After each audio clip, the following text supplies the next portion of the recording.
my life, I have a tendency to make very bad decisions. David, I don't want a boyfriend who just disappears because he's too busy. You're unreliable. You have brought me such beautiful flowers. Yes, I did. Maybe that's why I've been stuck in the same job for so long. You're 3 hours late, man. You know, David, I love you like a son. I am your son. Everyone has a purpose in life. I guess I just haven't found mine yet.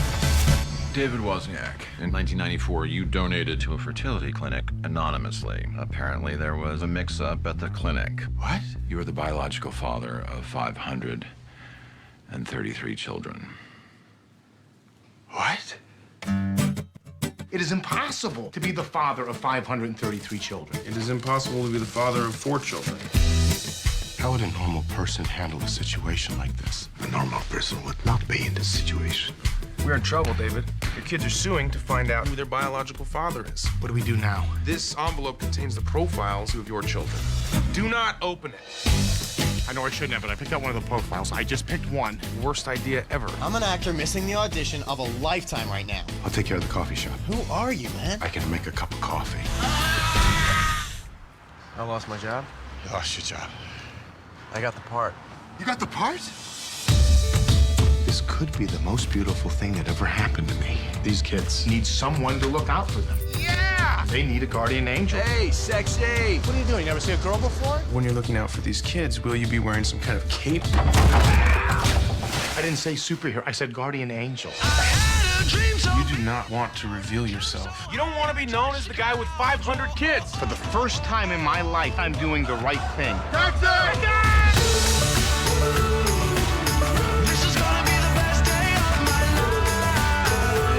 I officially set out to try and have a life. Nice. It may be strange and a bit oversized, but it's my life. You don't have the skills to be a father. Daddy. Okay, stop it. I need order. And this is order?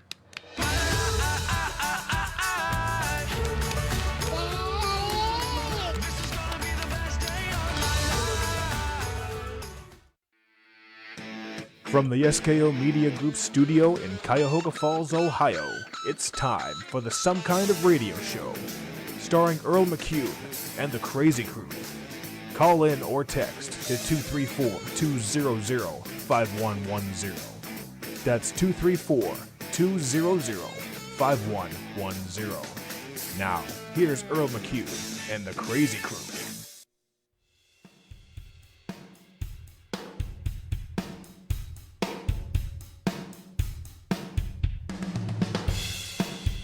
All right, everybody, welcome to Some Kind of Radio Show here on Facebook Live. We're live tonight. It is Friday night, May the 15th, 2020, 7:03 p.m.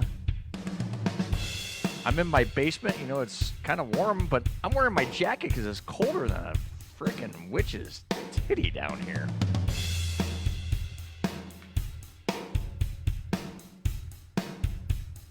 Earl McCune, along with, well, there's Lori coming into the video there, and the Crazy Crew on video screen number 2. You see this. This is CVR Radio Network. That's just Eric Anaroni. He don't have any video. Eric, how's it going, buddy? Good, how about you? Good, man. Good, man. And who else do we have on the line? Let's see. Victoria and Ben are, I believe, are with us right now. Hi, guys. There's Victoria. She's on the video. First, she's on the video on Some Kind of Radio Show. Oh, no, it is now, honey. There you go. Hey, everyone. And there's Lori right there with me. Say hi to Lori, everybody. Hey, beautiful. Hi, how are you? Hi, Lori. Hello. And let's see. Secret Asian Ben is with us as well, I believe, unless he's still cranking one off. Ben, you with us, buddy? Yes, I'm here. Hello, greetings. There's Ben Friday, on the video. There he is. Hi, Ben. Ben on the video. Hi. We see Ben. Happy Friday. Yeah, you too. And this is a whole new way of doing the show. We got our Crazy Crew on the Zoom. We got Zoom here now. And we are using that for our Crazy Crew members that are able to use Zoom. Tony will be calling in regular phone here in a little while because he's out doing what Tony does. Okay, someone needs to turn off their show. Whoever's got that on. A whole new way of doing the show. We got Someone. Yeah, you can't play the show and or it's not gonna go through very well. Yeah, that won't work out. That won't work too well because we're gonna be repeating ourselves. So anyway, there it is. Welcome to the show. Tonight's show, we are kind of going to get back into movie salutes here.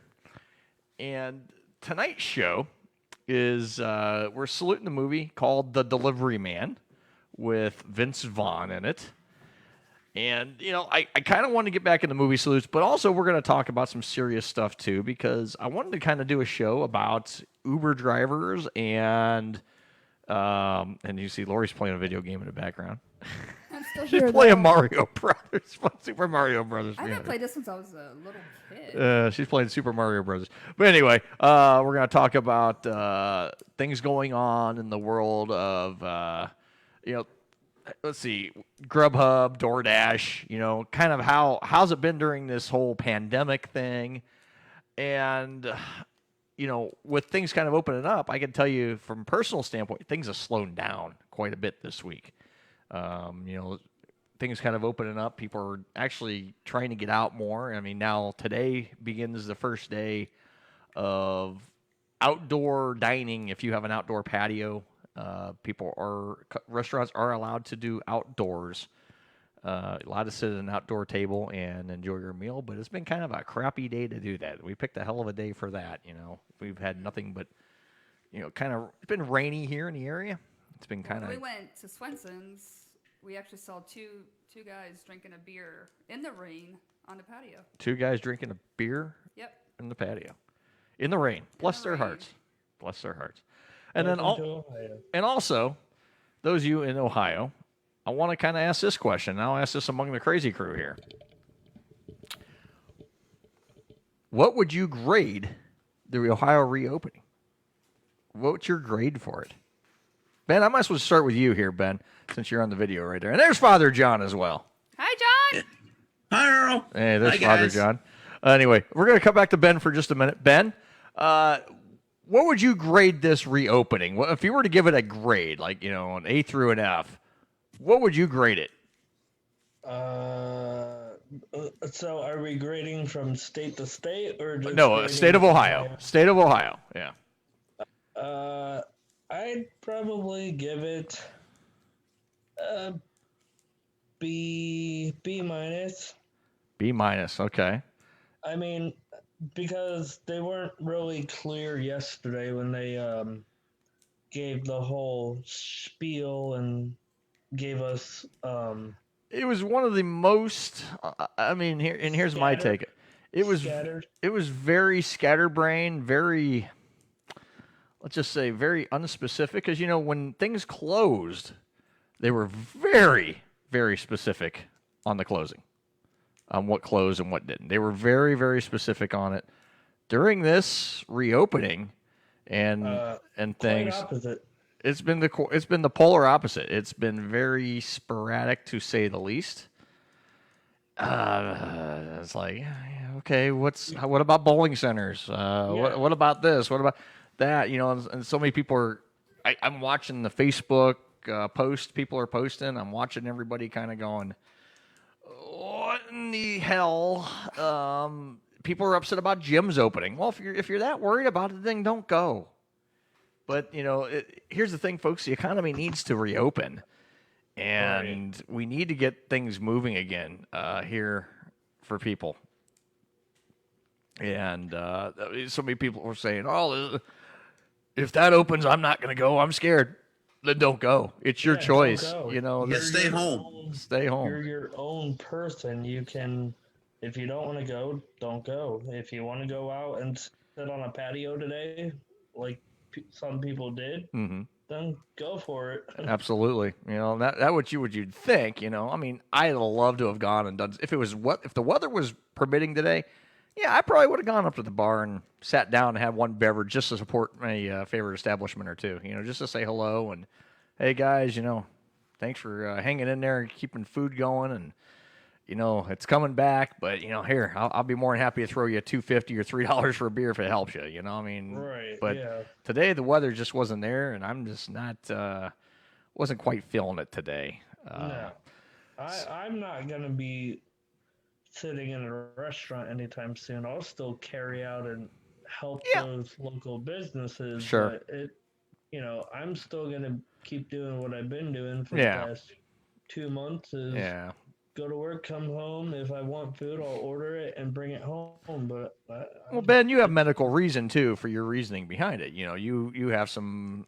I'm not going to get into your personal ailments, but diabetes. Yeah. Okay. He's got the Wilford Brimley disease. Okay. He's got the Wilford Brimley disease, but you're at a more of a higher risk. It's just as am I. But I've been out in this plenty. And here's my take. I'm staying away from people as much as possible. But I'm still gonna go. I may go next week. I may go into the bar and just pop in and say hello, and I'll do my social distancing in the bar. But I'll go in and have a drink and say hello. I mean, why not? I want to feel like I'm alive again. Right now, I've been so cooped up. I want to just do something. I just want to get out and say hello to some people. And finally, with Ohio being warmer, that might give us a chance to, be able to enjoy the warm weather and because the past month it's been really cold. Good. Welcome to Ohio, but finally it's warming up. So I don't know if that's good timing, bad timing for, places opening up, but right. If it were like a month ago when it were 70 degrees, then more people would be out being able to enjoy the weather. Exactly. All right, let's go over to now. John's going to give us his West Virginia take here. John, give me your West Virginia on your what's been reopened there and what is reopening and when. I mean, what's going on there? Okay, well, in West Virginia, you guys know that we haven't had as many cases as you guys have had in Ohio and other surrounding states. Right. But we have actually tried to open up. We're actually going to be on week 4 of opening up as of Monday. Okay, great. Okay, in fact, next week's going to be a great week because on Monday, all of our gyms and wellness centers are opening up. Okay, cool. But with restrictions, of course, probably on the amount of people that can come in and do their workouts and whatnot. Now, John, is the nudie bars opening up there? Are you going to be able to partake in the I had to ask for your sake, No, but I look at it this way. If I want the stripper to come to me, hey, I can always text them and say, hey, come on over to my place. It's just me here. Just pay them well. And stay at home. Have a private show. Exactly. It works better that way anyways. But no, the strip clubs, I honestly believe that the strip clubs here aren't going to open for probably a long time, if ever. Yeah. I'm kind of agreeing with it because, I mean, folks, the world has changed. I mean, it's completely changed. It's not going to get, I don't think normal's ever going to really 100% come back. That's my opinion. Right. But I'll give another caveat to what West Virginia is doing. As of the 21st, which is next Thursday. Okay. We're going to have the restaurants open up at 50% capacity. Oh, nice. Okay. On the inside. So a lot of restaurants have already set up their layouts. Yeah. So that they are spread apart and everybody can social distance as they need to. Yeah. Dylan, I talked to Dylan today. He went up to one of our favorite watering holes, and he said they've done some work in there. He went in and sat on the patio. They got their little area. He turned that into like a little patio for outdoors for right now till he can open up the inside. But he went in and able to use the bathroom there. He said the bathrooms are redone. He said it looks really nice in there. I'm like, wow. So I'm like, oh. Our favorite place on the street right there. Yeah. Yeah, that one. Okay. Yeah. So he's done some work there. All right, Victoria, give me your grade for the state of Ohio reopening so far. I mean, what's your grade of this? What would you grade it?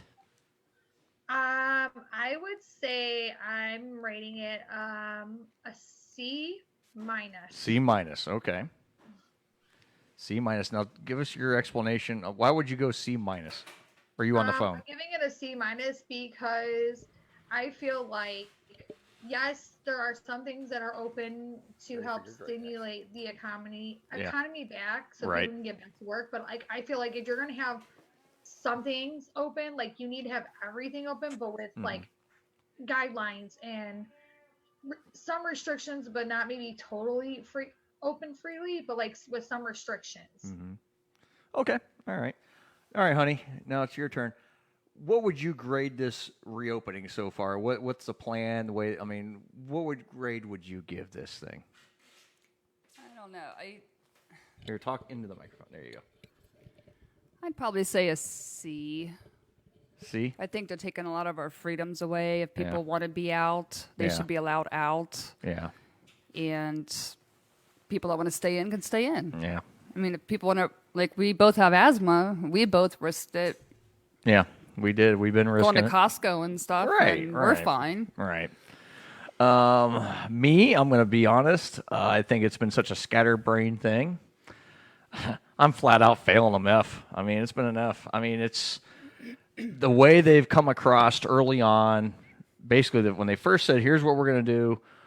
We're going to, the stay-at-home order was originally the end of last month, and then we're going to expend it. They changed the name of it, and then we're going to reopen things, but you have to go out and work. First day after that, they said that you have to wear a mask out in public.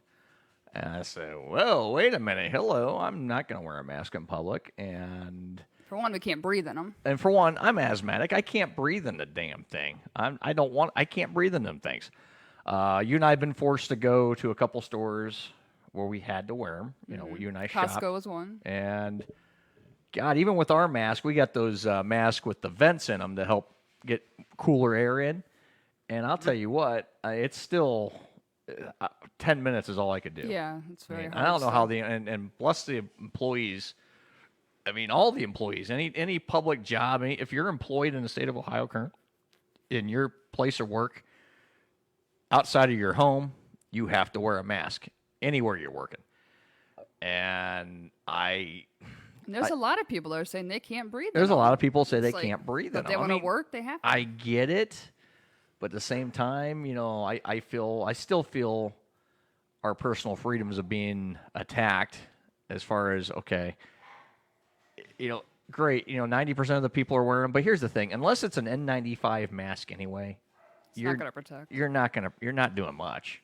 You're not doing much to prevent or spread or anything. Unless it's an N95 mask, you're not doing much at all. And N95 masks are for the medical community. I mean, that's my thoughts. Anyone else want to weigh in on that? Okay, guys. I look at this with the masks, honestly, because I have a lot of friends that are in the medical field here, and they say that the masks are good. Yeah. But it only prevents your spittle from getting on somebody else. Right. Yeah. And if somebody else has their spittle getting on you, you're still kind of Yeah. For some reason, I don't see you on the video, John. I'm looking at Eric's. Well, Eric's fantastic and special. He's got this headphones on. We were saying. I'm going Hi, Eric. Now let's go to your grade.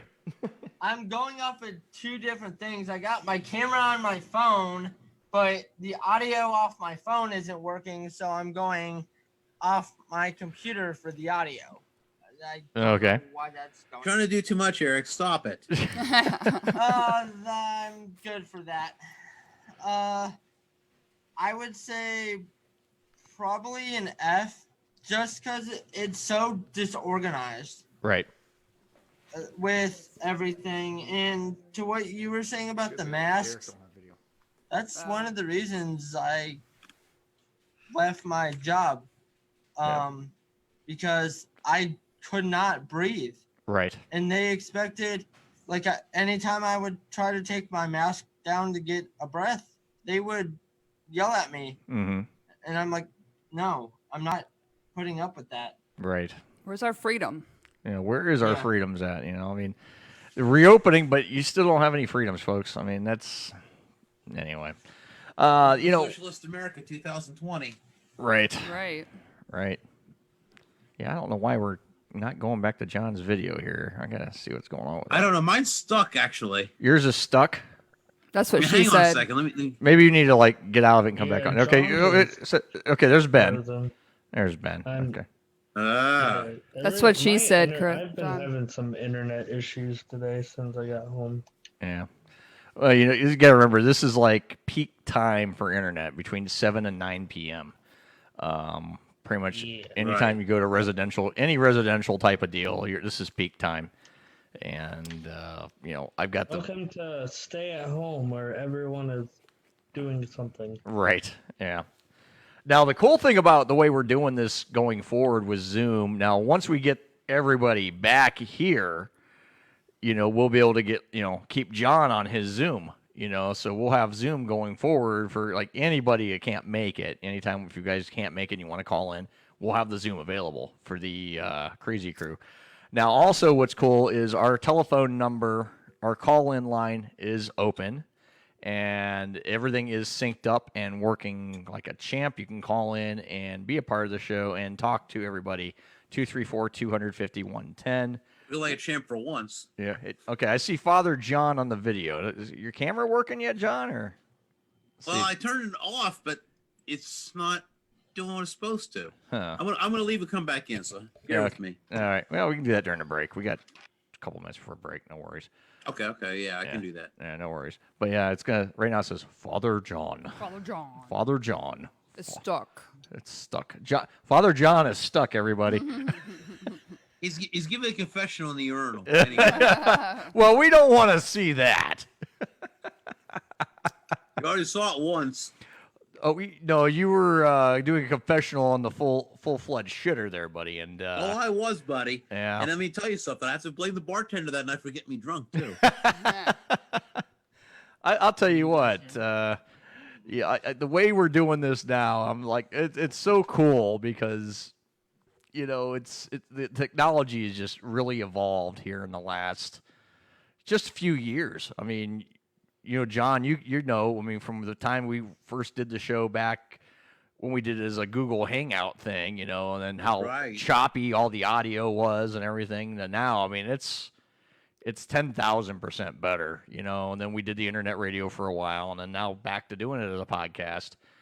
I'm glad we got back doing it as a podcast at the right time because this is really, really cool the way this is working. I mean, this is neat. This is really cool. But yeah, if you want to weigh in, those of you watching on the feed or any of our feeds, the SKO Media Group, some kind of radio show, if you're watching any of those and you want to call in, the phone lines again are open, 234-250-110. We'll put you right through, and we'll be more than happy to talk to you. And the question of the night is, what would you grade the reopening of the state of Ohio? Man, I'd love to hear from you. And tonight's movie salute, we are back to doing regular movie salutes, trying to get off the coronavirus talk a little bit. We've been kind of beating that, just kind of like everything else. This is like a dead horse now. And time we play some zaniness here and get back into some fun on this program. And tonight we're saluting Delivery Man, which kind of fits. We're going to talk a little bit about, we come back on the next, after the break, we're going to talk about DoorDash and Grubhub and Uber. I was hoping Tony be on the line. We could talk a little bit about his Uber experiences, and other than his sexual escapades during Uber, we don't want to hear about that. I don't know if we want to know. Yeah. But he's told them before. He's told those stories. Many, many times. Many, many times, yes. Well, Tony is his own beast. Yes. So. He is. Yes, he is. That's the truth. You never know. He might have some new ones. I don't. That's true. You never know with Tony. That's true. Uh-huh.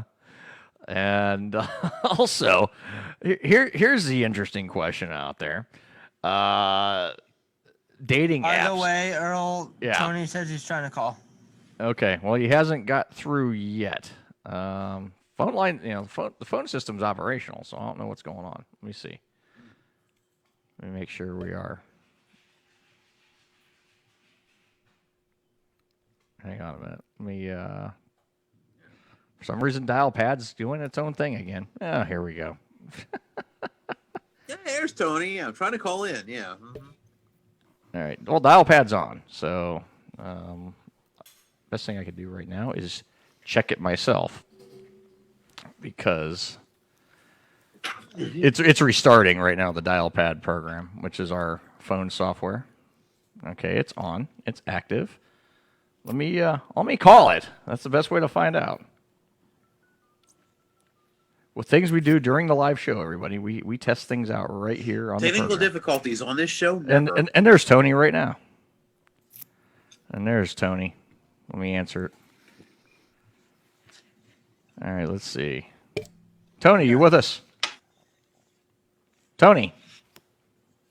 Yeah. Hey, we hear you. All right. There he is. There he is. Good. He's alive.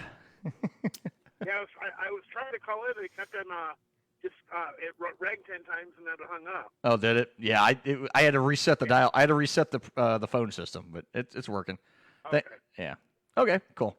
Anyway, Tony, I don't know if you've heard any of the programs so far. What we're talking about tonight, obviously, we'll go into this in the next break. After the break is we're going to talk about the Uber, and we talked about this subject before already. What we're going to do.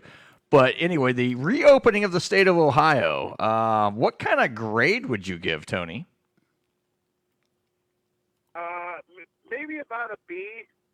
Wow. Because, they're doing the outdoor thing today, and they're doing the indoor in a week, but it's only like 50% capacity. Right. Yeah. I don't know. I mean, that's. You better get to the restaurant about 5 if you want. You better get to the restaurant about 5 if you want to eat about 9. Right. Yeah, I'm sure it's. Oh, there's Eric. He's got video. Eric's got video. Yeah, I had video, but then. Whoa, what's that going? My audio wasn't working, and I'm not really sure. Oh, holy crap! Yeah, There's feedback. You're echoing real bad now. Whatever you did. Okay, give me a minute. Yeah, you're echoing really, really bad. The joys of doing live broadcasts, everybody. You never know what's going to happen. Okay, is it better now? Yes, much better now. Okay. Okay.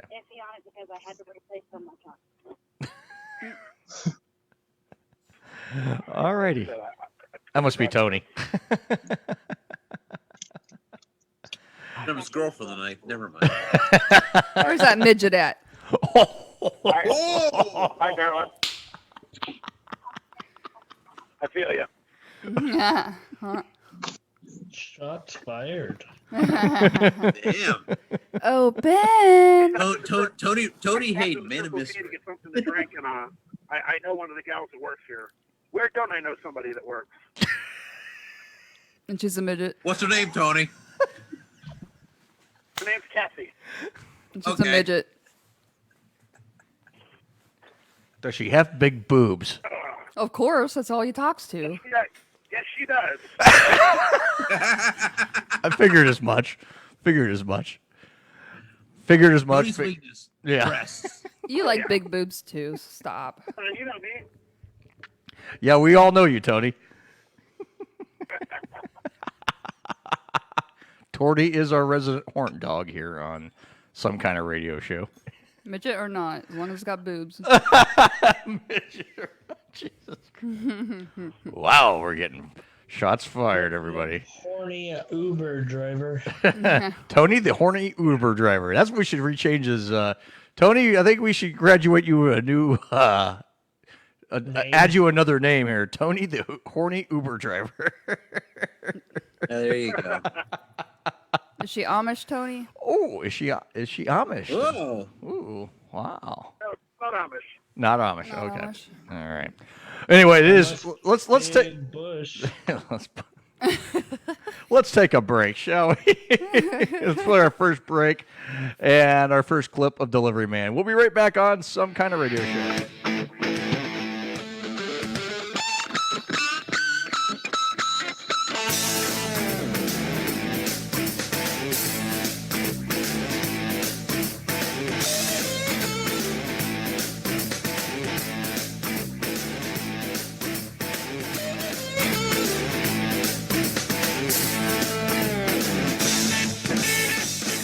Hey, Sweetie Poo. It looks like I'll be running a little late tonight. Okay.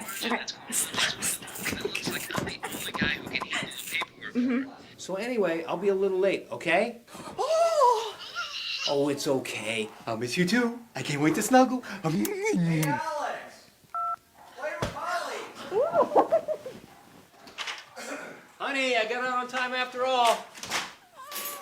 Yeah, meeting got postponed. Turns out we really didn't even need to.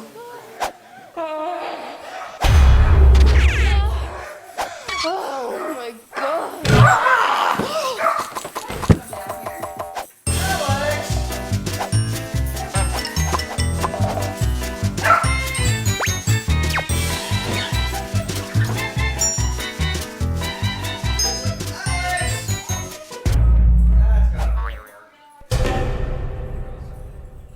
Buster! Put it here!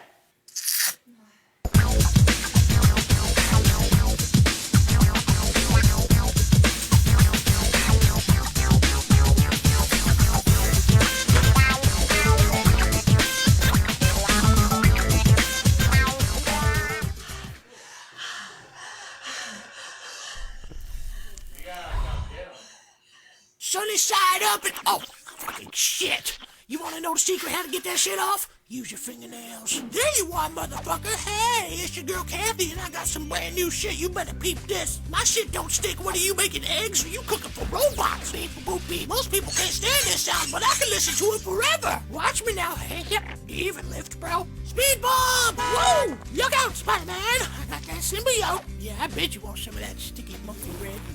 Monkey-looking motherfucker. Me? Well, you know I like to keep my monkey hot. Now, don't burn yourself now, because that shit's fire. Then I slide into the plate like, whoa. This my original recipe, dank chicken nuggies. I have infused this pan with the power of red copper. Hey, you want to see some real shit? This is how I pick up a sandwich. Try that shit at home. I'm saving time and money whipping these eggs, whipping these eggs. Then I drop a mac and cheese bomb on them. Woo! And the kids love it. Hey, the fox, I'm gonna call 911. That turned out all right. All right, let's send these boys home to mama. What? Just look at all that sweet sugar caramelized all over these nuts. And it's so easy to clean. Rip remix.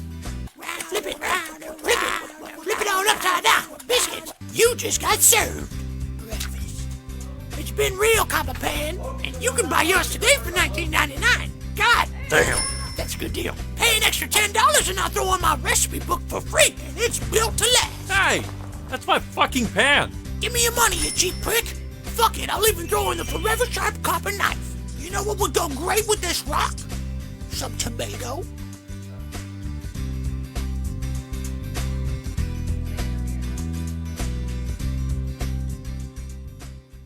The Some Kind of Radio Show will be back in a moment. My jeans were on a professional basketball court tonight.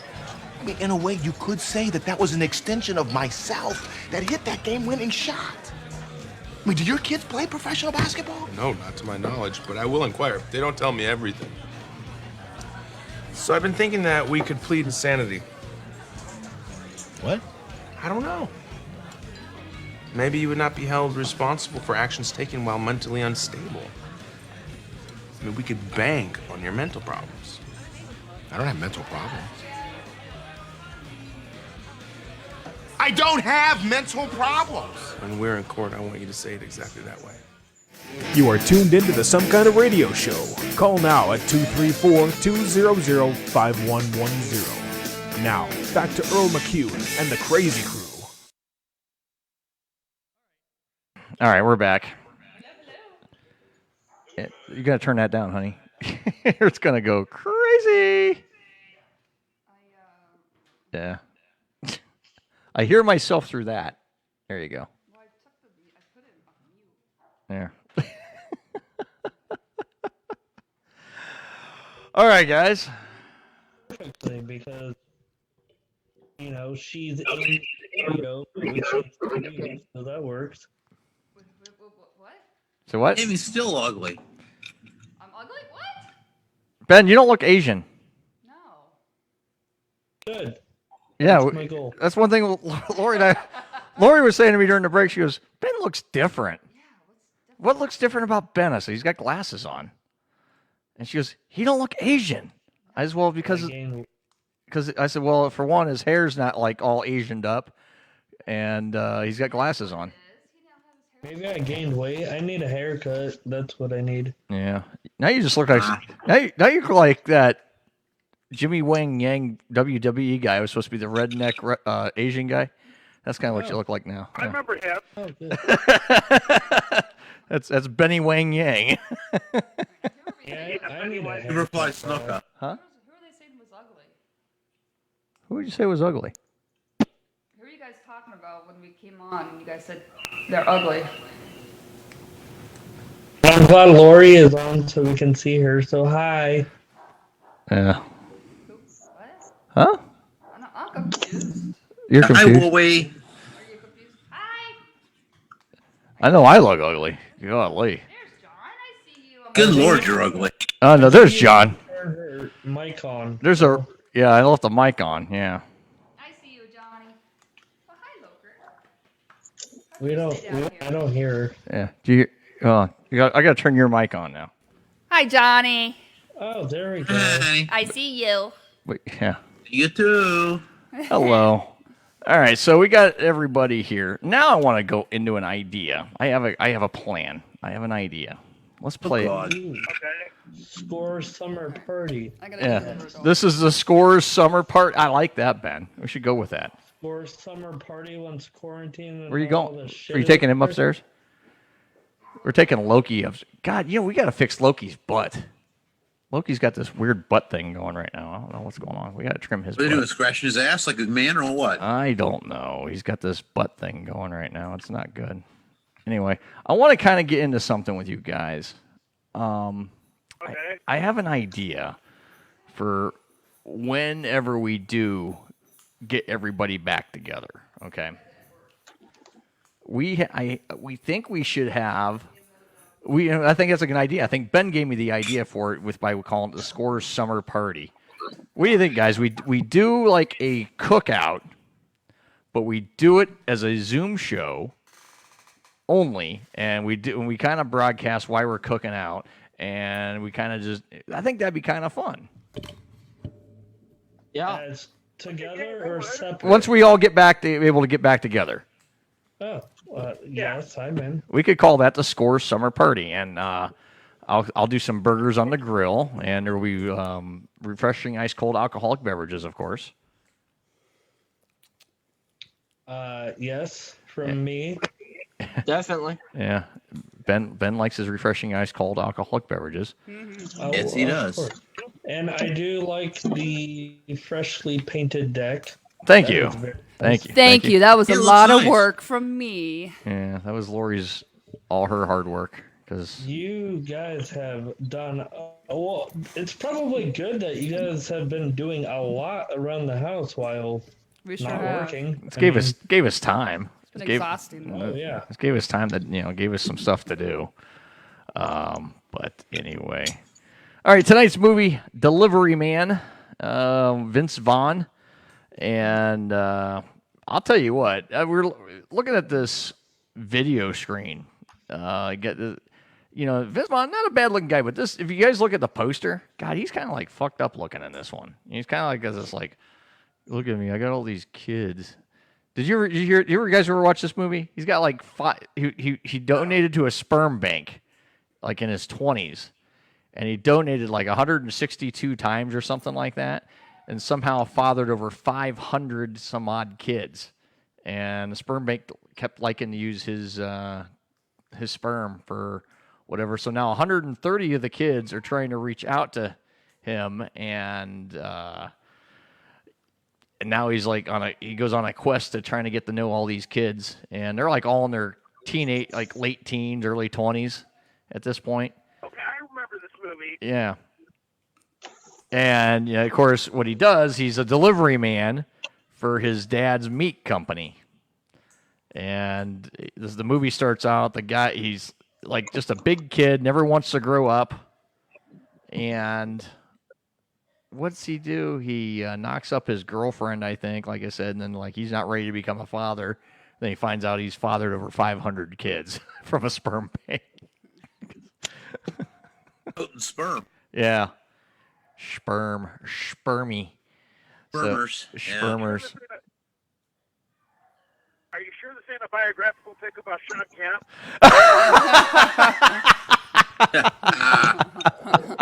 That reminds me of the Family Guy episode where a bunch of people show up and claim to be Peter's kids. Uh-huh. I don't know if anybody's seen that one. If anybody watches Family Guy. Now I got some cuteness here in it because I know I'm not good. Look at this guy. I got the tiny man. You guys can't see him on my video, but actually, if you go look at, you see. Oh, is it? That's a tiny guy. That's a tiny man. See a tiny man there in the video. That's a All tiny right. man. This is tiny man. Tiny man. Tiny man. You remember John, don't you? I remember John. Say hello to everybody. Yeah, he's my buddy. Mm-hmm. Anyway. No, he loves Eric. All right. So anyway, there's a subject I want to get to real quick. Victoria, you still with us? I see her. Okay. I see her. Hi, Victoria. See her beautiful face. I don't hear her. She was eating. Are you still eating? I think she's muted or on the phone. She's on the phone. Okay, when you're off the phone, we'll come back to you. Okay. Yeah, she's muted. Okay, when you get off the phone, we'll come back to you. Okay. I was going to ask her because the Ohio they're going to reopen daycare, and I was going to talk to her about that because I know this is something she's brought up quite a bit here with the daycare thing. I know she was pretty animate about the daycare thing, and they said they're going to reopen daycare here in Ohio. Okay, I'm back. Okay, Victoria, the daycare. I'm on the phone, but I can still do both. I can multitask. Okay, the daycare thing. Yeah, we were just talking about the daycare thing. My opinion on that is, okay, like I get the whole everybody, I don't want my kid getting sick and bringing it home. Okay, well then keep your kid at home. Right. But some of us, like me, who have to work, need the daycare. And Right. the way they're doing it, is especially with my son's Center Horizon, they are doing it based on when they first come back, it's going to be limited class sizes, limited staff. All staff is going to have to wear masks and gloves and all that. Which is fine. I don't have a problem with that. The kids, however, still have to maintain some sort of social distancing. Which good luck with that. Good luck with that with a bunch of kids. Yeah. Good luck with that. Good luck with that. Secondly, priority is going to be given to those parents who have kids that are full time. Right. Then it's part time on a first come first serve basis. Well, when you have a center that's like centrally located in West Park, like mine, Mhm. and you have over 300 kids, you do the math. Right. And there's 4 classrooms. Right. Yeah, it's Infants and toddlers. I mean, not counting like the infants because like they're irrelevant because they can still go by the state guidelines of. I think it's the max is 9 in a room. Mm-hmm. I don't know how they're gonna do that. Yeah, I don't know how they're gonna pull that off either. Minimum 9 is the max you can have in an infant. Toddlers is 9. Toddler 2s is 12. Mm-hmm. Preschool is 18. I'm not sure. Yeah, I'm not sure all the numbers either. And then I think it's preschool. It's like I think you get 18 or 20, and then in Right. school age, I think you're only allowed 12 per staff. Okay. It's. Then I'm wrong. I mean, people are flipping out now. I mean, just good luck trying to keep a bunch of kids from wanting to play. I mean, what are they going to do? Not play? I mean, I don't get it. And they're going to have to wash their hands when they transition from each thing. Mhm. Like when you go outside, they have to wash their hands. When they come back in from outside, they have to wash their hands. They have to wash their hands literally like more times in a day than like they're probably normally used to. Right. And they also have to wash their hands, and they have to be temperature checked when they come in. Mm-hmm. Yeah, And 6 feet when they- apart. 6 feet apart. Yep, 6 feet apart. Kids aren't gonna understand that. So though. stupid. Yeah, 6 feet apart, everybody. No camp field trips. Oh yeah, I saw that. No field trips. I don't know what they're going to do to entertain these kids all summer, especially the ones that have to be stuck there all day. Right. I don't know. I don't get it. I'm gonna fix my video here just a little bit. As you can see, I'm zooming. I got new control, guys. Here, we're going to pan it this way. Look at that. Then we're going to do a little more zoom. Look how ugly that is on the video, guys. It's not good. It's not good. It's not pretty by any stretch, but there we go. There's my beautiful face, all nice and repanned. It's not good. I see you still got Tiny. Yep. Yep. You miss him, don't you, Eric? Yeah. He loves to be on your lap. Tiny wants to have a special moment with you in the bathroom, from what I understand. Yeah. I like special moments with everybody. Well, how about you and Holly there, John? I mean, you've had some special. Well, Holly does love my underwear, but Holly has dragged your drawers around a few times over the years. But yeah, she likes the smell of me, I guess. I guess. I mean, yeah. Tiny would love him too. Tiny loves Earls. Tiny likes to eat the crotch out of underwear now. And pants. I had a pair of pants, I kid you not, guys, and it was completely just asshole ripped right out. And it was perfect spot where I would fart. I mean, it's like, dude, really? You got like exactly a perfect circle. It looked like my butthole blew out my pants. It's not pretty. It's not pretty at all. Not a pretty thing, but Apparently he got hungry. yeah, something, but I don't know. Smells good to me. It smells good to me. It smells like shit. Eat a dish. Smells like shit. I love you.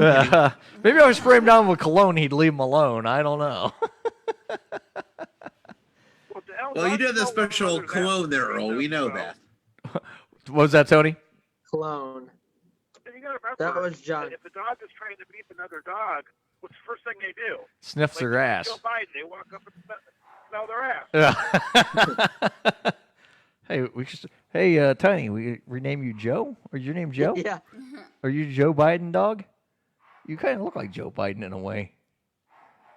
Joe Biden Jr. Joe Biden, yeah, there we go. Tony's jeez. Tony's new, or not Tony's nickname. That could be Tony's nickname too. Joe Biden Jr. Hey, Tony has some class. Leave him out of this. Okay. No, Tony just does porn. Tony just does internet porn, guys. Midget porn. Get it right. Lori goes midget porn. Anyway. Hey, I have to wonder is if a group of little people, if a group of midgets get together, Yeah. do they only have to have a 3-foot social distance thing? Oh my God. That is there you go. Bum, bum, bum, bum, bum, bum. I told you that one the other day. Yeah, when that's I saw funny. it. Yeah, 3 foot. That's pretty good. Yeah, social distancing for that'd be 3 foot. Yeah, I don't know. They don't call him the comedy killer for nothing. That's true, John. That's true. Oh, good Lord. Yeah, we love you, Tony. We love you. Yeah. Of course. So Anyway. actually, you guys, we would have been getting married within 1 month if this coronavirus didn't happen. Yeah. I'm so depressed. Now we're just gonna wait till 2025. Oh, wait, we are? Why not? Well, we already paid for a bunch of shit. Why not? Yeah, that's true. Yeah, why not? What the hell? Save a bunch of money that way. We're living like we're married anyway. Yeah. True. Pretty much. Pretty much, that's for sure. Anyhow. Sinful people. Good thing you don't have a license. Yeah, we don't have our license. We can't get that yet. Nope. Can't get our marriage Now, license here's yet. a question for you, Earl. Yeah, okay. Since you and Warrior are both, wedding officiants, can you guys marry? Can you guys marry yourselves? No. No. We're not allowed to do that. No. No. No, we're not allowed to marry ourselves because it has to be a third party signature on the marriage license itself. So I cannot marry myself. But that'd be kind of like I'll scribble something under for you. yeah, there you go. Yeah. I mean, isn't there still like 24-hour wedding ceremony places? Yeah, in Vegas. Mm-hmm. Like in Las Vegas. Yeah, you drive through. Yeah, That's what that's what we talked about the last show. We started a little drive-through wedding ceremony thing right here in my driveway. Right. You know, we could do like I got enough room for 3 cars in my driveway. I mean, we could just we could line them up, and just kind of like, okay, you're in spot A, you're gonna take Lori's gonna be your officiant. Spot B is Earl, and then Dylan, he's a wedding officiant too. I can just get him on over. We can crank 3 or 4 out at a time, So. Everybody, bring your wedding certificate. We'll do a drive-through wedding right here at the house. I think we can knock them out. I think we can knock out a bunch.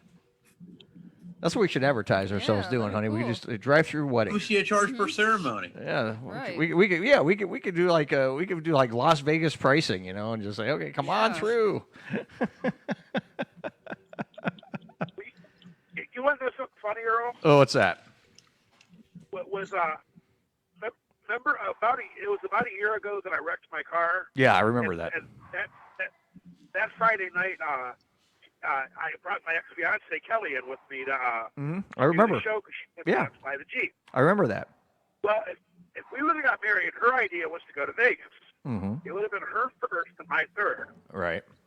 She's like, I want to go to Vegas and get married. She's like, but I won't marry you if Elvis marries us.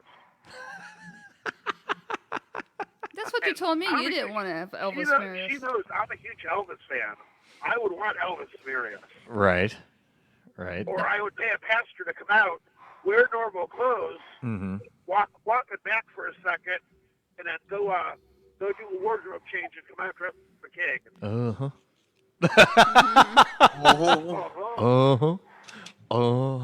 I told her, I'm like, I am your hunka burning love.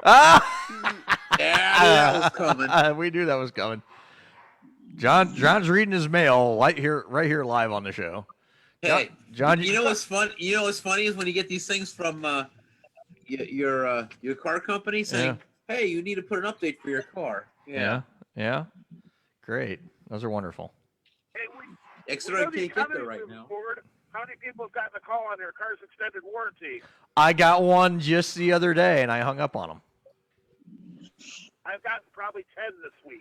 I probably got at least 10, but I got one I actually answered because I was expecting an out-of-state call, and I was like, "Oh, this is an out-of-state call. Maybe it's the one I'm expecting."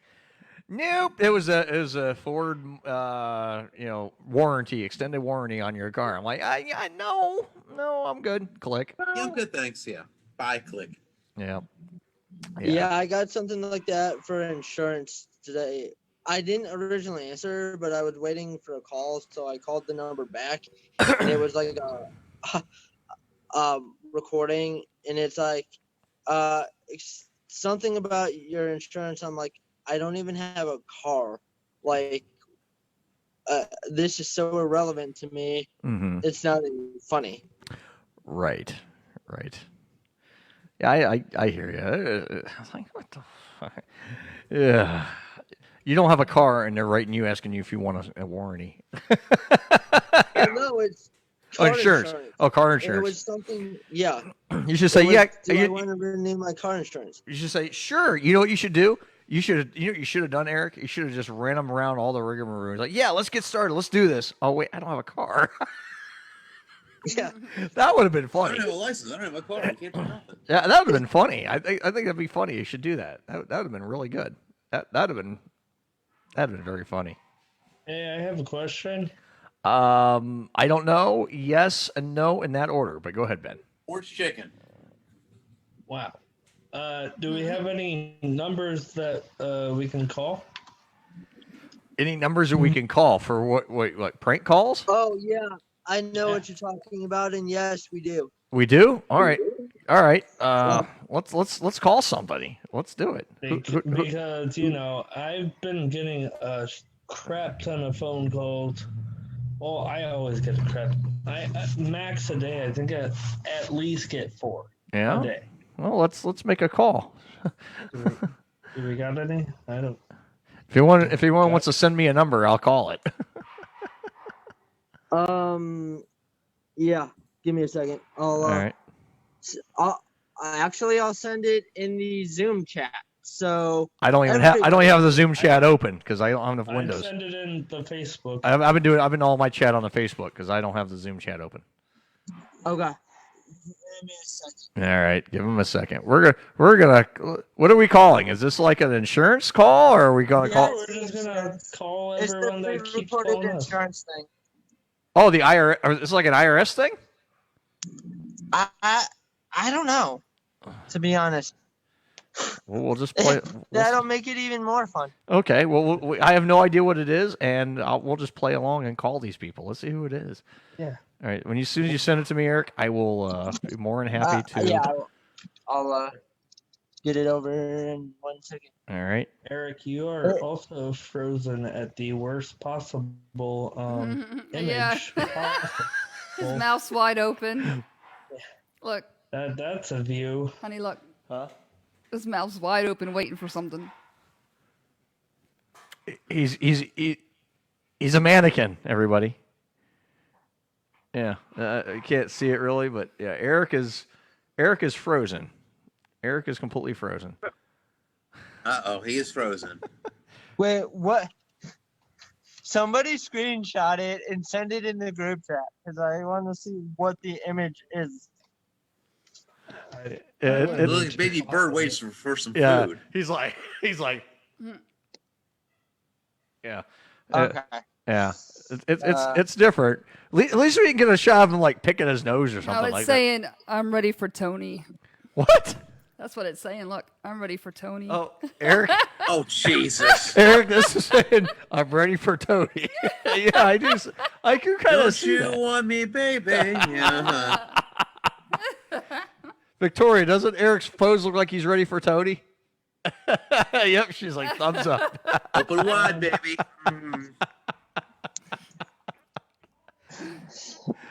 Well, whatever we call, we'll call after the break, but so I want to make sure we get enough time to play around with it. We need to try and make some phone calls and give them their Okay. own taste. Of It's their about to medicine. come over to you.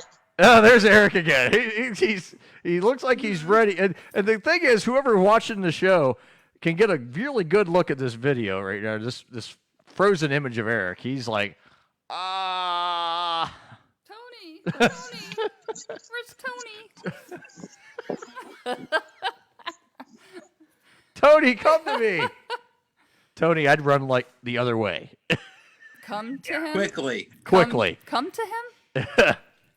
That's like an old song. Is it a James Ingram song or something? Something like that. Something like Yeah. that. Yeah. Something along them lines. Da-da-da.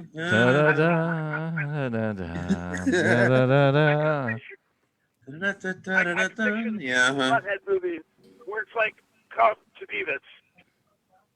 Yeah. Come to Butthead. I am the great Cornholio. Okay, I just sent resent the number. Oh, that's southern. That's Southern Ohio. Okay, sure. It's Cincinnati. Yeah. Yeah, so I was gonna say. Let's see. Yeah. Looks like Hilljack's number. It might be. It could be. Southern Ohio, never know. Well, you never know where he lives. I mean, he moves his trailer around all the time. Hilljack? Where are you, Hilljack? Oh my God. Yeah, he was in West Virginia last time. I saw him a couple weeks ago. He was here in West Virginia, man. I tell you. Hopefully from a distance, John. Well, yeah, because he stunk like hell. Yeah, well, and you can smell him from hundreds of miles away. I mean, it's that bad. Yeah, if Frida was actually naked too. Oh Jesus, I don't want to see that. That's a big Don't worry, girl. I didn't either. That's a big girl. She's. Why are you talking about me like that? Oh, stop it. We can see you on the video. Quit acting like Frida. Jesus. Nice try. She does get the Frida impression down now. Saw the picture I posted of Hilljack wearing his vest, didn't you? What was that, Tony? I said you saw the picture I posted on Yes, on, the underwear. for- The underwear thing. Yeah, actually, it looks a lot like remember Brent who came in here and or the old place and did the show. Yeah, that looked like Brent. I was like, God, where'd you get a picture of Brent? Yeah, like, oh my God, it's the same. I always thought Brent and Hilljack were related, but anyway, let's take still might be. Yeah, let's take a break, guys, and play another clip, and we'll come back and we'll make some prank calls, shall we? Sounds like fun. All right, Some Kind of Radio Show. We'll be right back, everybody. Stay tuned.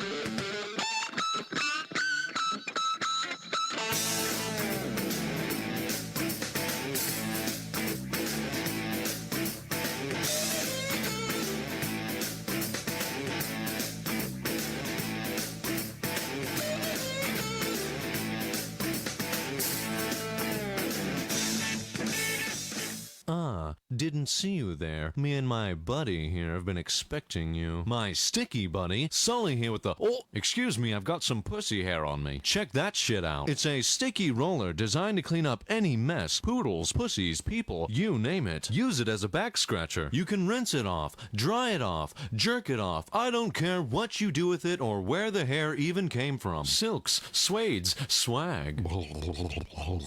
Ladies, I don't care how smelly or hairy your carpets are. My rubber fingers get in there deep. Just rinse it off for a nice beverage. Wipe it off. Oh, there we are. Do all kinds of shit with it. Aren't you tired of ripping your hair out because you're trying to drive and the kids are making a fucking mess? You'll be making so much money, it pays itself off. Ooh, precious food. Ooh, that's good. Thanks, buddy. Everybody has an evil cat or an annoying dog. Use it to groom them, or even yourself. That's what I'm talking about. Wow!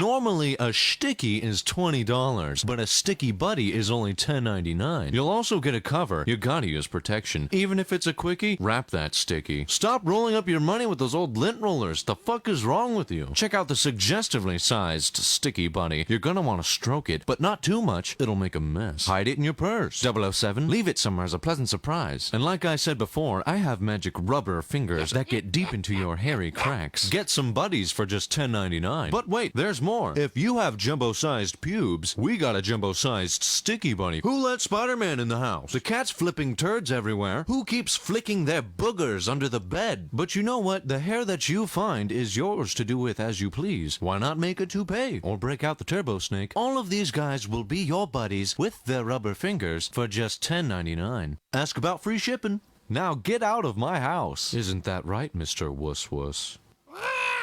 If you're dumb enough to buy a new car this weekend, you're a big enough schmuck to come to Big Bill Hell's Cars. Bad deals. Cars that break down. Thieves. If you think you're gonna find a bargain at Big Bill, you can kiss my ass. It's our belief that you're such a stupid motherfucker. You'll fall for this bullshit. Guaranteed. If you find a better deal, shove it up your ugly ass. You heard us right. Shove it up your ugly ass. Bring your tray. Bring your title. Bring your wife. We'll fuck her. That's right, we'll fuck your wife. Because at Big Bill Hell, you're fucked 6 ways from Sunday. Take a hike to Big Bill Hell, home of challenge pissing. That's right, challenge pissing. How does it work? If you can piss 6 feet in the air straight up and not get wet, you get no down payment. Don't wait. Don't delay. Don't fuck with us or we'll rip your nuts off. Only at Big Bill Hell. The only dealer that tells you to fuck off. Hurry up, asshole. This event ends the minute after you write us a check. And it better not bounce or you're a dead motherfucker. Go to hell. Big Bill Hell's Cars. Baltimore's filthiest and exclusive home of the meanest sons of bitches in the state of Maryland. Guaranteed. The Some Kind of Radio Show will be back in a moment. Certain complications arose, which meant that for a period, Mr. Grabowski-Levitt gave your sperm to all the women in his clientele. You have sired 533 children, and 142 of them wish to know your identity. What? You are the biological father of 533 children. No, sorry, David Wozniak. At the time of each of your multiple donations, you signed a confidentiality agreement. Legally, the Grabowski-Levitt Clinic is obligated to protect your identity. But a subset of your children is contesting the legality of those documents. They wish to know who Starbuck is. Yo no soy David Wozniak! Yo no soy David Wozniak! Yo no soy David Wozniak! Adios. You are tuned into the Some Kind of Radio Show. Call now at 234-200-5110. Now, back to Earl McCune and the Crazy Crew. All right, we're back. We're back, and there's Eric Frozenhead. His balding, receding hairline, yeah. It's thicker than ever. It's thicker than ever. Anyway, all right. So I got some phone numbers we have to try and call. Let's see if we can figure these out here. Let's see what these are all about. These are. Hey Earl. Yeah, Tony. Yeah, Tony. Hey, before you get to college. Yeah. Hey, you grew up out in this area, didn't you?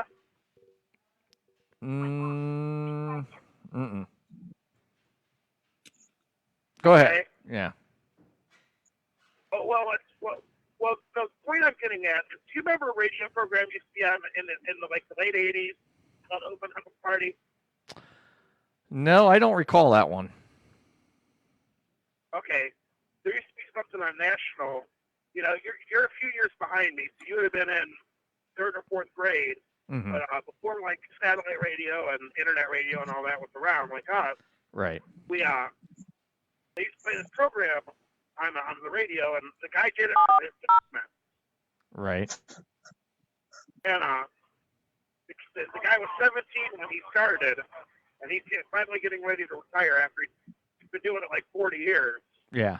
And the guy's getting ready to sign off this weekend, and he's the reason why I always wanted to get into radio, Okay. because you listen to it, and you know and it was kind of it was syndicated before anything really got syndicated. Oh, okay. And so it's like I wasn't sure if you had ever heard of it, because like they played it around here Okay. in like secondary stations. They never. I don't remember if you ever listened to it, like if you remembered it. Mm-mm. I ran people. I asked people I went to school with, and they remembered it. But No, I don't recall that one. anyhow, Anyhow, no, I don't recall that one. All right, let's see who let's see who these numbers are. As you hear, I'm dialing. All right, let's see what this is.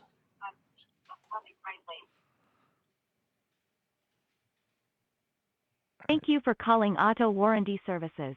To opt out from our calling list, please press 1. All right, here we go, guys. Let's see if they answer the phone. We have not received a valid response. Please try again. Oh. Must be one of those ones you got to press 1. Oh, no, hung up. It hung up. Yeah. That makes no sense why it would be like. If you're opting out, but you're calling them back. All right, I want to dial the other one here in a second. Let's see. Hold on. Let me go back. Okay, let's dial this one here.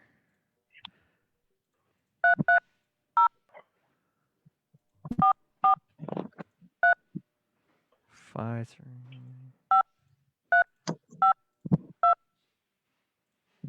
Okay, let's see. Oh, how should I go to the right screen and dial? Jeez, it won't let me dial from that screen.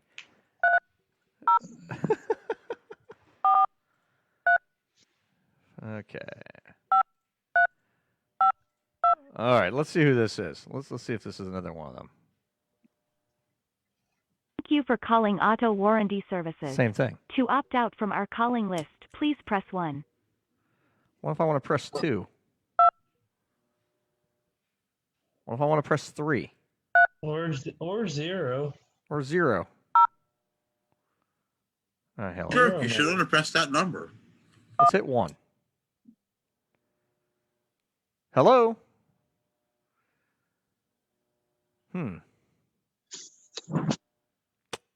We have not received a valid response. Please try again. Oh, fuck you. Oh, they hung up. They hung up anyway. I don't know. They hung up. Do you have any numbers that called you that aren't auto loans? Let me look here on mine and see what I got. Let's see. Hey, I found a whole list of numbers just online. We tried that, but that didn't end well. Let's see. No answers. All right. I thought you were a Bud Light guy, Ben. I retired from that like a couple of years ago. Okay. He drinks something with a little more flavor now. Yeah, more flavor, less piss tasting. Less piss. It's still piss to me. Maybe we should prank Jack. Oh, I don't know if we can prank Jack. I don't even have his phone. Ooh, we don't want to do. Yeah, we don't want to prank Jack. That could be bad news. Bears. Whenever he calls in, he always calls in from a private number, so I don't know. Oh, hey, take it off, Lori. Oh yeah. Hey, What are you Wait a doing, minute. Lori? Wait a minute, Lori getting naked? Wait, what? No, she's shaking her buns, I think. Oh, I can't see her. I can't see. Oh yeah, her. she's shaking them. Oh, matter of fact, well, let me add it myself to this video thing here on my phone, and we can tell. So I got to see what's going on here because I'm missing it all. I don't see any of this. Oh, you're getting the best end of it. Trust me. I'm not getting any end of it here. Hold on a minute. She just took off her hoodie. What else? It's Friday. Let's go. I wonder if she realizes that she's even on. Oh, she does. She's got herself muted too. She may not even realize that she's on. She sees us. Oh, trust me. She's looking right at us. I do. Honey, you see it all the time. What are you talking about? Wait a minute.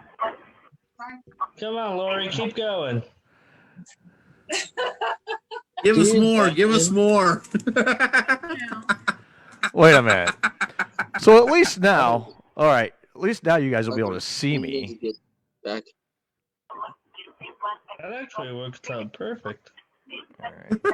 Jason's calling. Let's take his call real quick. Hey, Jason. What's up, buddy? What's going on, Jason? Oh, man. How's it going, buddy? Hey, you know what? I think I was talking with people on Facebook. This was when I brought one of the things I brought up with drive-ins making a comeback. What do you think about if someone built a big, gigantic warehouse and made the indoor drive-in? That we talked about that before. Yeah, that'd be fascinating as hell. I think that'd be really cool. Okay, now the architect problems my mom brought up, and about the football players said be expensive for now, but down the line, maybe 5 or 10 years now, down the line when the economy gets back up and running, the thing you would have to overcome is the exhaust problem. Now put out, well, when the cars pull in, they have to turn off their off the cars, and they can only leave it unless it's emergency or something. And the thing is, you would have a garage door in the back of the warehouse. The cars would pull in, and the garage door in front of the drive-in, and the movie screen would be in front. Above the front garage door. You know where I'm coming from? I know where you're coming from. You know yeah. where, and Hey, you Jason. would design a ventilation system that would suck out the exhaust into the air, and that way, when the movie's over, the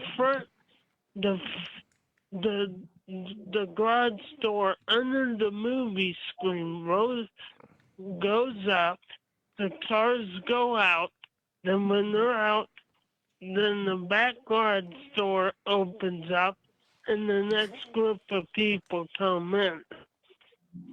Well, yeah, that's not a bad idea. Yeah. Well, the thing is, you would have to design a ventilation system to suck out the exhaust. I mean, this one guy brought this up, and I go, well, once those cars are in there and you're watching the movie, there's no need for the vehicles to be on. And as soon as they're in there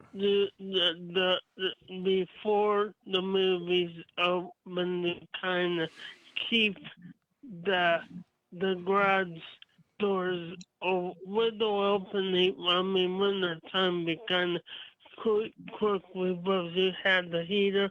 Then in the first 10 minutes, you just have fan stuck all the exhaust. Okay. And that fan would be as cars are pulling in. So even before that 10 minutes, and you could literally make indoor drive-ins come the next thing, just like indoor water parks came out in the early 2000s, like Toy Story, and they have a handful ski resorts. But what would you think about indoor? Maybe Well, down the line. It's not a bad idea, actually, Jason. I mean, it's no, it's Hey, really not a bad idea at all. No, Jason. it's a matter of designing a ventilation system Right. to suck out the exhaust. Right. I agree. I think And- it's not a bad idea. If I remember when these indoor water parks came out, I mean, my mom boss used to work at the Beer Lodge. Well, the Beer Lodge came, but from what I was told, they didn't solve the chlorine or so. When Cedar Point designed their indoor water park, they tossed the Castaway Lagoon. They told the architect we want a ventilation system where when people come in, they can't smell the chlorine. Right. And I went to Toy Story one time, and theirs was built after the Cedar Point one, and you can't even smell the chlorine in there. So if you design it properly and did the work, I mean, you would have side exits so people can get out, and you would also have the ventilation system on the roof to suck out the exhaust. Right. And then you would say, and then you would at the ticket booth and the park codes when you pull a ticket booth, you would tell the driver as soon as you park at your space, you turn off your car.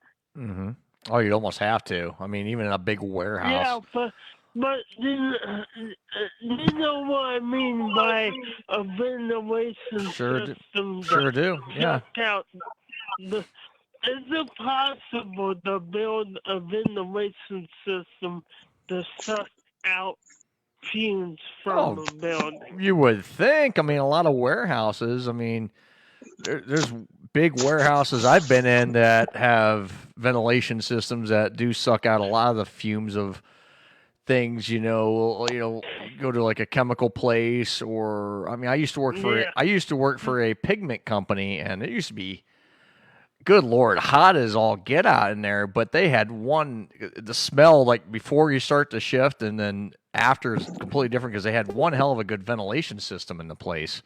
And they sucked out a lot of fumes out of there. I mean, as soon as the cars start pulling in, you turn on the ventilation system.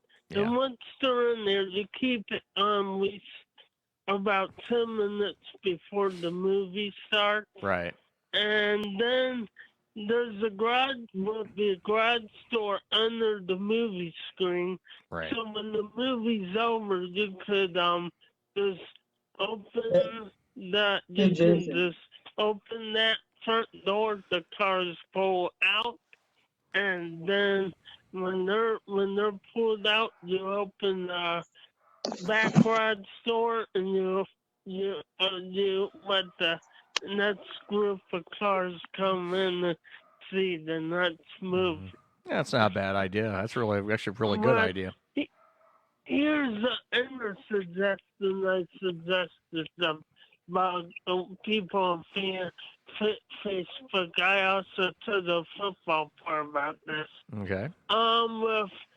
With social distancing and some of our guys, what we do about these bands and these and these companies, bars and clubs. I came up with a simple solution. I'm going to use the bionic man and bionic woman. We have the technology.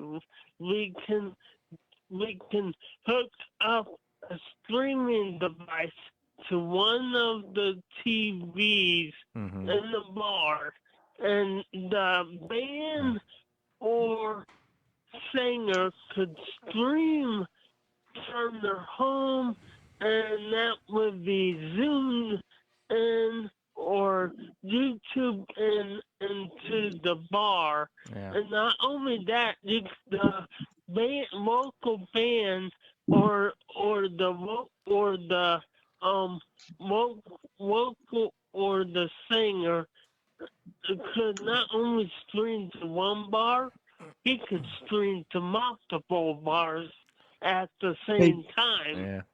Hey Jason, Um, I heard you earlier this afternoon on a different show suggesting this, and why not just have them have the bands get together and do like a pay-per-view show, so they're at least the bands are getting a little bit of the money from the performance.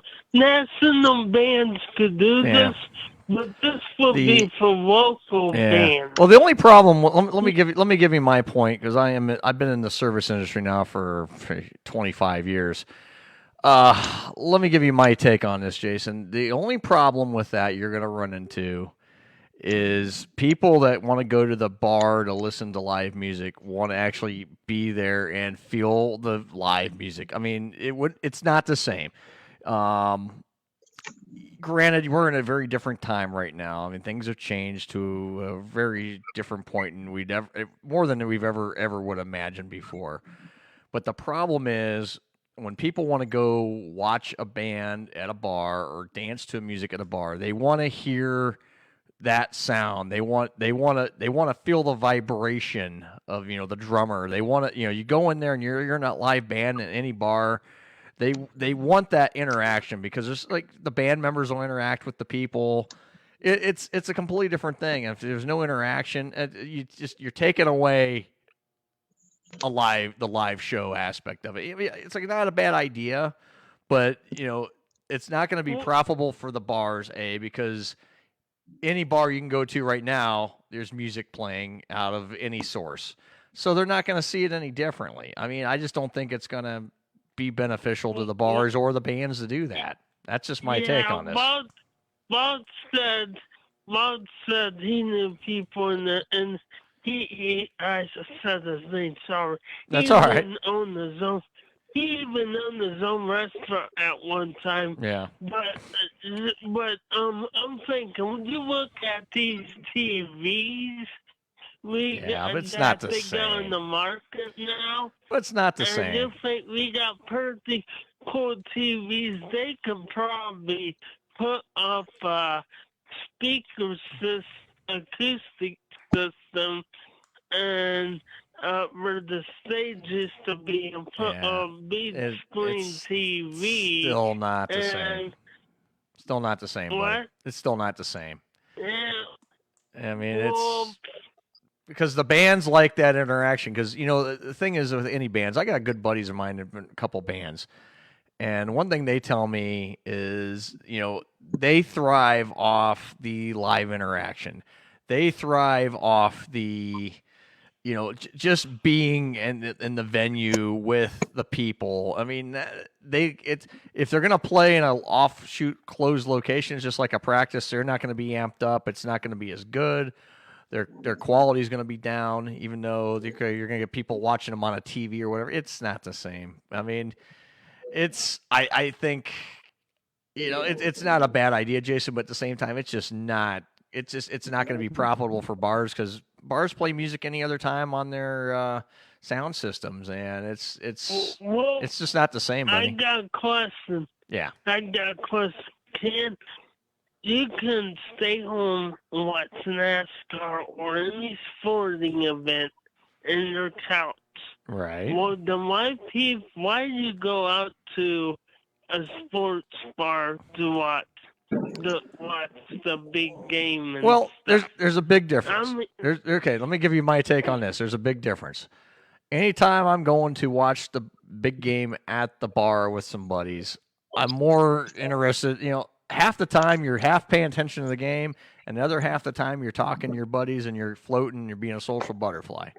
When you're going to the actual game, you're focused on the game because you don't hear the announcers, nothing. There's no commercials. You're at the event. It's a totally different thing. It's a totally different feel. I mean, here's the thing with baseball. Great example. I love baseball. My favorite sport in the world to watch baseball. Out of a 9-inning game on TV, I might watch 6 innings of it. When I'm at the ball game, I watch all 9 innings. I mean, it's different.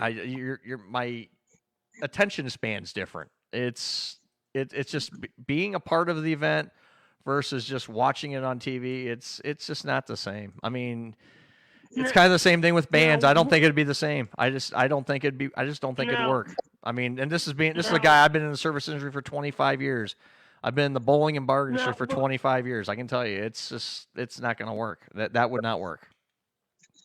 I know I wouldn't do it. But go ahead. Finish your thought. Now, as someone were to build an indoor drive-in, you think they could technologically make it safe for the people inside? Oh, sure. To pull off and make it profitable. I think that's a great idea, actually. I really do. I think that's a great idea.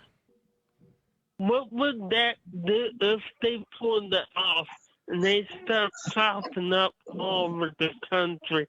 What would that do to the day sit-down indoor theaters? Well, here's the thing. The indoor theaters, until they have, I think until there's some kind of vaccine, the indoor theater industry is going to be dwindling at best. And, a lot of the blockbuster movies supposed to come out this summer have been pushed back to December. Like, I'll give you an example. Top Gun 2 was supposed to be released next month. It's got pushed back to December just because they want the big screen. And, right now, even with all these big releases have been pushed back anyway. I mean, and I just think I think the industry is going to be hurting for quite a while until they get some kind of protocol in place where they figure out, okay, we can only have 25% of the people in this place or 15% of the people. And then it's going to hurt anyway, because unless they run around the clock shows for people to go to see the movies they want to see, they're going to be able to get these packed houses. I mean, they're not even going to come close. So the numbers for the movie industry alone, not just the theaters, but it's all going to drop. They're saying people, if they do that, they're talking people go and see a movie 3 or 2 in the morning, or yeah. I mean, I don't know. I mean, just trying to think of how else they could do it. Or I mean, I think you're going to see a lot more of direct release movies too. I think that's going to be. I hate to say it, you're going to see direct to DVD releases. Disney should really start releasing their movies to Disney Plus. That would be that would make sense. There's already been a couple of movies that were supposed to be released. I can't remember the names of the movies offhand. I saw this somewhere, and I can't remember the name of the 2 movies, but they were supposed to be theater releases this summer.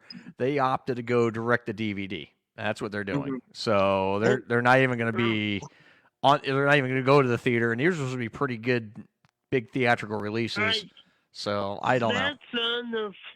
That's on the vaccine. I honestly don't trust vaccines. I'm not gonna take it. I'm not gonna take it either. I mean, here's the thing. I look at it this way. I'm asthmatic, and I look at it this way. If I get the damn thing, I'll get the damn thing. But Victoria's got a thought. Go ahead, sweetheart. Okay, so I actually have a little bit more knowledge than most people because I actually work in the medical field, and I know Lori does too, but she probably could weigh in on it too. But everybody's getting all hyper about this vaccine and all that, but what they don't realize is that's not going to be here for at least 18 months. Right. The bare minimum. Minimum, 18 months. Right. Because I don't know if y'all know this, but before you can even have a vaccine is mainstream available to the general public, it has to be gone through at least one successful trial with limited number of, I guess you could call it test subjects, Right. before it can be given to the general population. Right. Right. Clinical testing. I don't So, care. people They should be put legal restrictions on me. I know this is something, but I'm not taking no vaccine. I don't. I'm with you. I don't feel like taking it either. I don't think I'm. I think it should be everyone's choice to take it. I mean, just like the flu vaccine, they encourage you take it, but you don't have to take it. And the only reason I do a flu vaccine every year because I am susceptible to the flu and pneumonia and all that. So I take it every year. Half the time it works, and the other half the time it don't because there's so many different strains of the flu. I mean, here's the thing: this COVID-19. How do we know we're not going to see a mutation down the road if we haven't seen one already? Not only that, you also have to consider too. I'm sorry. I mean, I'm sure she may beg to differ, but I just wonder if it was even worth closing everything down. I mean, as far as sporting events, concert events, I get it. That's a big crowd, but these restaurants and even the schools, I think they should kept them open, but I mean the movie, the concert halls, the sporting events. Before we go to break, Jason, I want to ask you this. This is the question of the night. What grade do you give the opening? I mean, from A to an F. I mean, you feel free. What grade? What grade would you give what the governor's done with reopening? I mean, I went very vocal and said F myself, but I guess a F. Yeah. I mean, I heard some dude on Facebook, and you might want to bleep it out because I'm real suspicious, and I called two different restaurants in Cuyahoga Falls, and they said they're still opening, and the way they're legal, not out of rebound. But this guy tried to tell people on Facebook that they're gonna extend it to July 1st. So I went on Google. I looked all over. I can't find anything. I can't see anything either. But I'm looking. I've actually been looking into that myself. I know which one you're talking about. So I think I commented on the same post. I mean, I know they conservatives people think they complain about getting kicked off of Facebook. Now there's a guy that should be disciplined on Facebook. There's freedom of speech, and then there's rumors. You don't spread rumors without getting the facts. Right. All right. I'm actually doing some. Yeah, go ahead, Jason. I know you know who. I know who you're talking about. I know. And the guy that shared, we know his name, and he needs to learn about don't pass, because I passed on some information when I was a young man, and Joe Biden hung up on me right before we saw, and I called when I got the facts the next day, and I apologized to him. So you can't just put stuff out there, because if this is not true, they're not only not going to have a lot of restaurant owners peed off, they're going to have a lot of people that work in the restaurant ticked off. Right. Right. I'm actually looking. I'm here, Jeff. I was actually looking at the Ohio Corona website right now, just because I'm just I know what you're. Go ahead. Go ahead, Jason. You know what's video? I seen. Mm-hmm. You know what video I saw? Yeah. Go ahead. And I said, did you see the same video I saw? I saw a few videos today, but I don't know if I saw the exact one you saw, but I saw a couple posts that you're talking about for sure. This guy had the beard and mustache on and the baseball cap. I might have caught a few seconds of it. Yeah. And the guy that's in the video, I think he used to work at the internet station. Mm-hmm. Yep. Yeah, exactly. We're talking about the same guy. Yeah. I know. He should know better not to pass stuff like that on because I told yeah. two restaurants. In fact, one was my former boss, and I can tell the tone of her voice on the phone. She was really irritated with that I got, and I said I called her. So I think that's. Oh. Yeah, I know what you mean, man. All right, buddy, I've got to run to break. I have got to take a break here. So, Jason, as always, thank you for the call, buddy. Go ahead. It looks like I'll be, one more thing, it looks like I'll be able to go out to eat Friday. Well, that's good. That's good. That's good. I'm glad, and that's the thing. No, I'm saying the way you looked at that whole thing, it looks like it's not true. Right. Yeah, the post I'm looking at, we're talking about the same person. I don't think that's a real. If it is something like that, I just don't see any. There's no. I mean, I'm actually on the website right now for Ohio, and I don't see any change. It's still. I mean, there's no. And this 14 pages of crap I'm reading here now, but there's nothing that says that date. So, That is disgusting.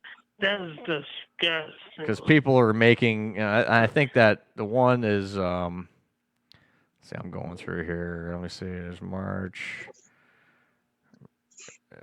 April 2nd. There's still nothing new. So, I mean, that's disgusting. You're right. Yeah,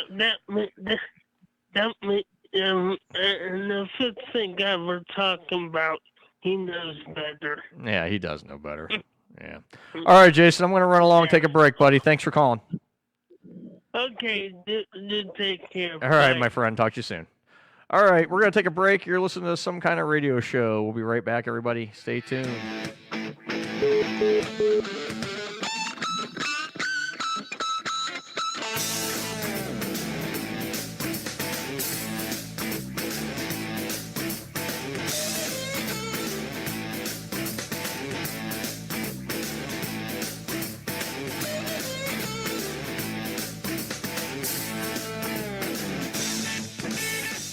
Is it for me? It's for everyone. It's called Amazon Echo.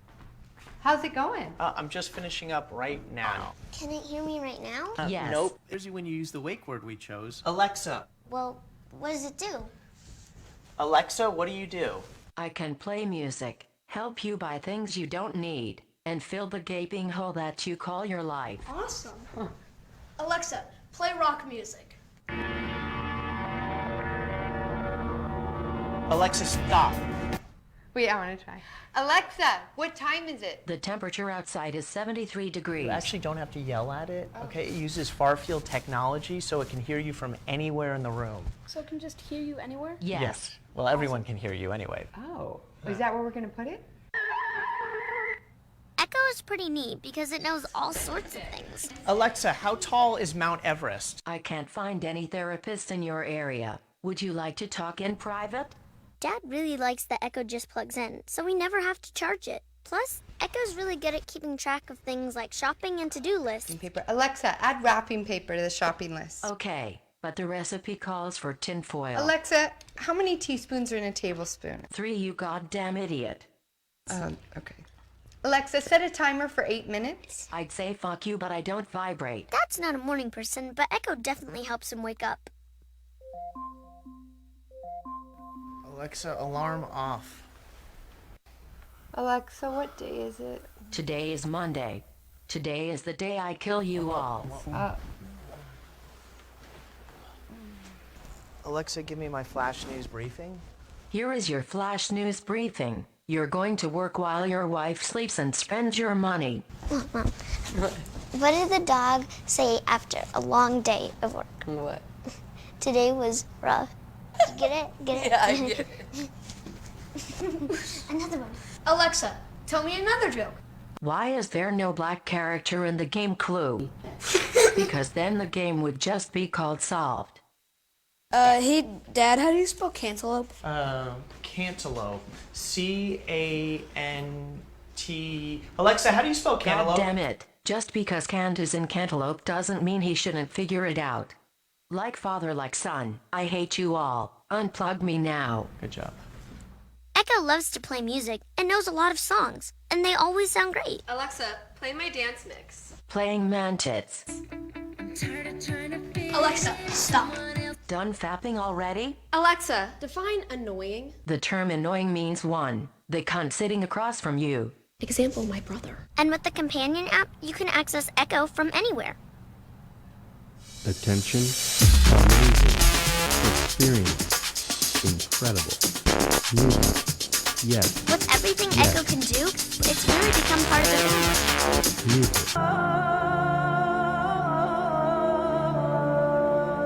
Some Kind of Radio Show will be back in a moment. David Wozniak, you are the biological father of 533 children. It is impossible to be the father of 533 children. It is impossible to be the father of 4 children. Right. David sets off to meet some of these kids and slowly realizes that he does feel a connection between him and these kids. They need a guardian angel. They need someone to look out for them. Action! David kind of goes into all their lives at these early stages of becoming young adults, and it's very powerful. As a father myself, I think by actually playing it out with different kids from different backgrounds, you sort of explore what are the thoughts that run through all parents' minds, both the good things and the worries. Hey, come on, buddy. What are you doing? You never see a girl before? To see someone play out so many different variations on that is very interesting. Yeah! You feel that? He kind of goes on a quest by contacting some of his children, not as himself, not as their father, but as an outsider and sort of a guardian angel in a way. And he comes into their life and tries to do something good. And he gets to have like these fatherly moments with all of his kids. Have all Caldy Moore's Drumel Mansion home. Nice! Exciting. Vince's character slowly starts to take part in their lives and trying in different and various ways affecting positive change in these kids' lives. Dribble, dribble, you gotta dribble, you gotta... Why doesn't it dribble? This could be the most beautiful thing that ever happened to me.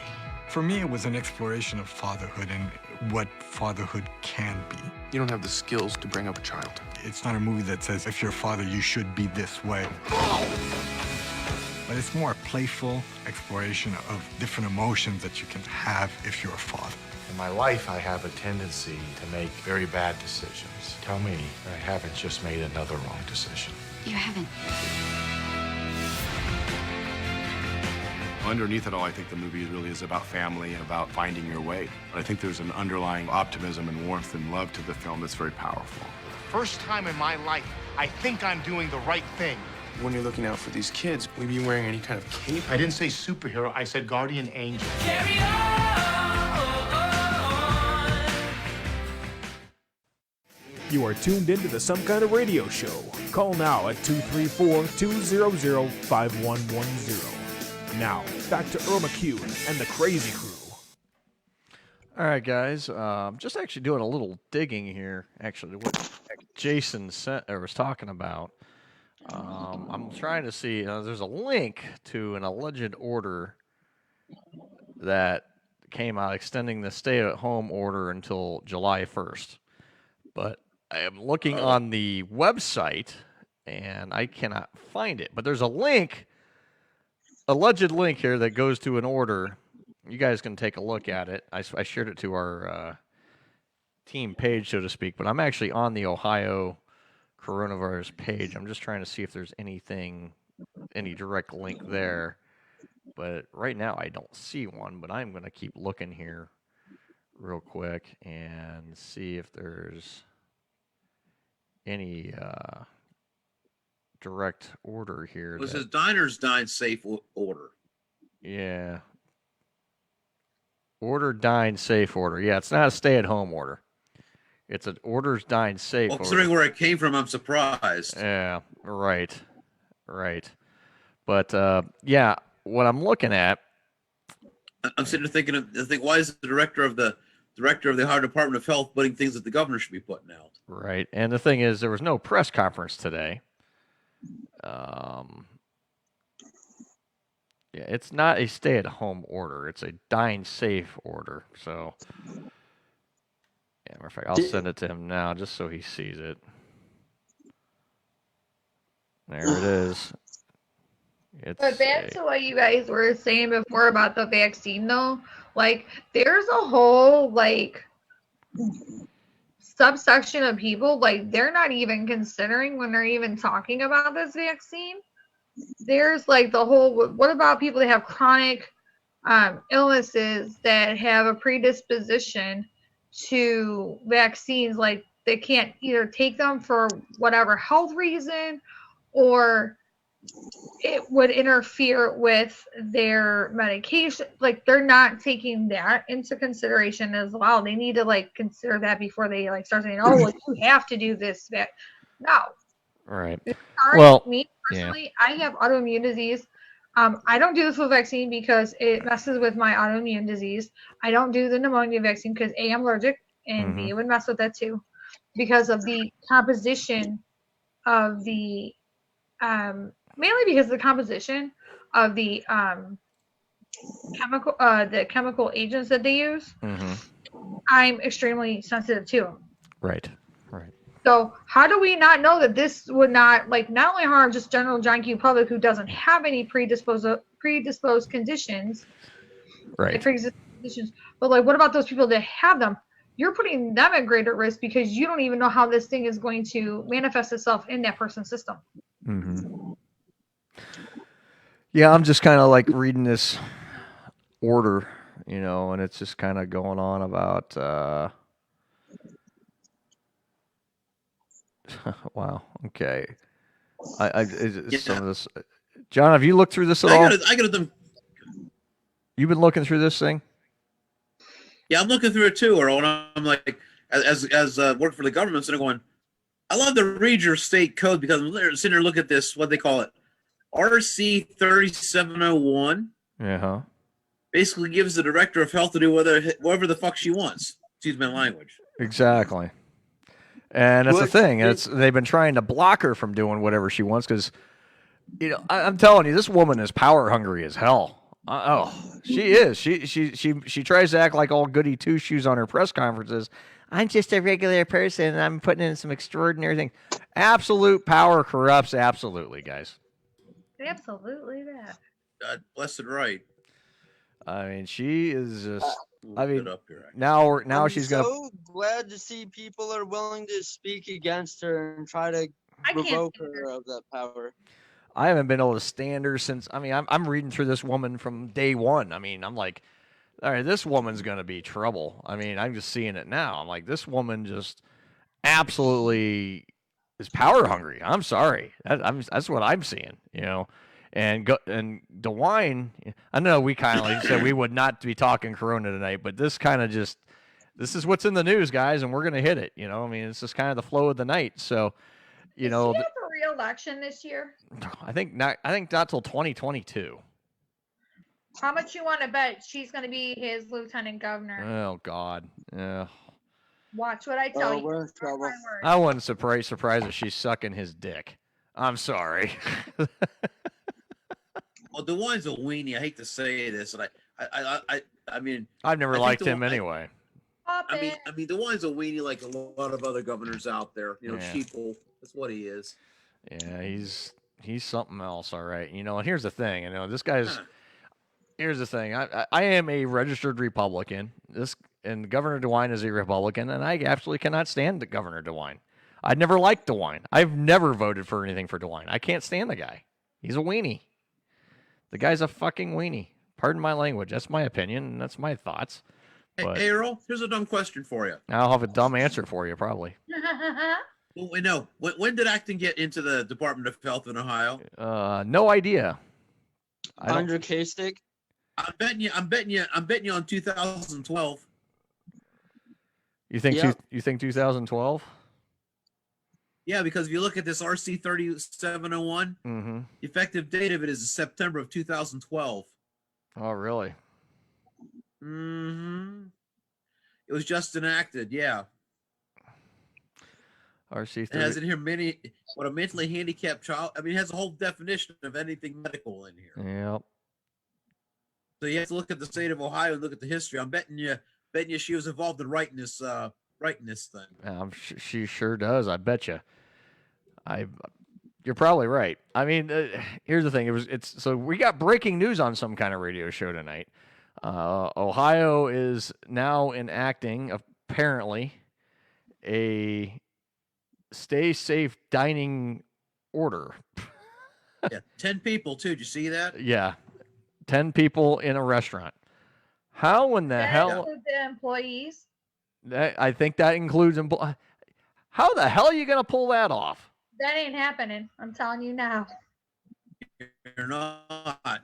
I'm telling you, everything the governor is trying to do, this woman, everything the governor has said, she has come through and said, no, here's what we're doing. And he claims he's the one making all the decisions. No, I think she's got more control than I. Oh man. Well, it says here, reservations are to be limited to no more than 10 persons. Now, I like this one here, the next sentence after that. Customers must be seated when consuming food, beer, wine, and liquor on the premises of the business. Really? Really? Yeah, customers must be seated. I'm sitting there going, so wait a minute, if I'm standing up and drinking a beer, you're going to find my ass? I don't think so. Yeah. Oh no, she's only been that since 2019. Oh, she was volunteer for Barack Obama's campaign back in 2008. There you go. Socialist, there you go. Mm-hmm. Yep. Anyways, here's better yet. Here's the next sentence. You'll love this even better. Okay. While the open congregate areas in restaurants and bars that are not necessary for the preparation and service of food and beverages, i.e., billiards, card playing, pinball games, video games, arcade games, dancing, and entertainment, are not reopening. So you can go to the bar, but you can't have any fun. Absolutely not. I wonder if these people have ever been to a bar in their life. Probably not. Probably not. Yeah, I'm reading through some of this shit too. Oh, yeah. I mean, this is... So we got breaking news tonight, guys. Apparently there's a new...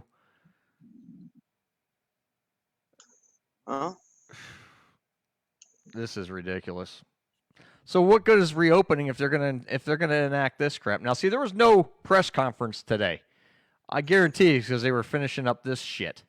Yeah, and it says penalty here. This is a violation. Is guilty of a misdemeanor of the second degree, which can include a fine of not more than $750 and not more than 90 days in jail or both.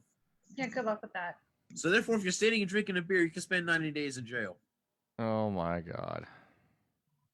Talk about trying to run everybody's life. I want to see how they're going to justify that in a court of law. Yeah, good luck.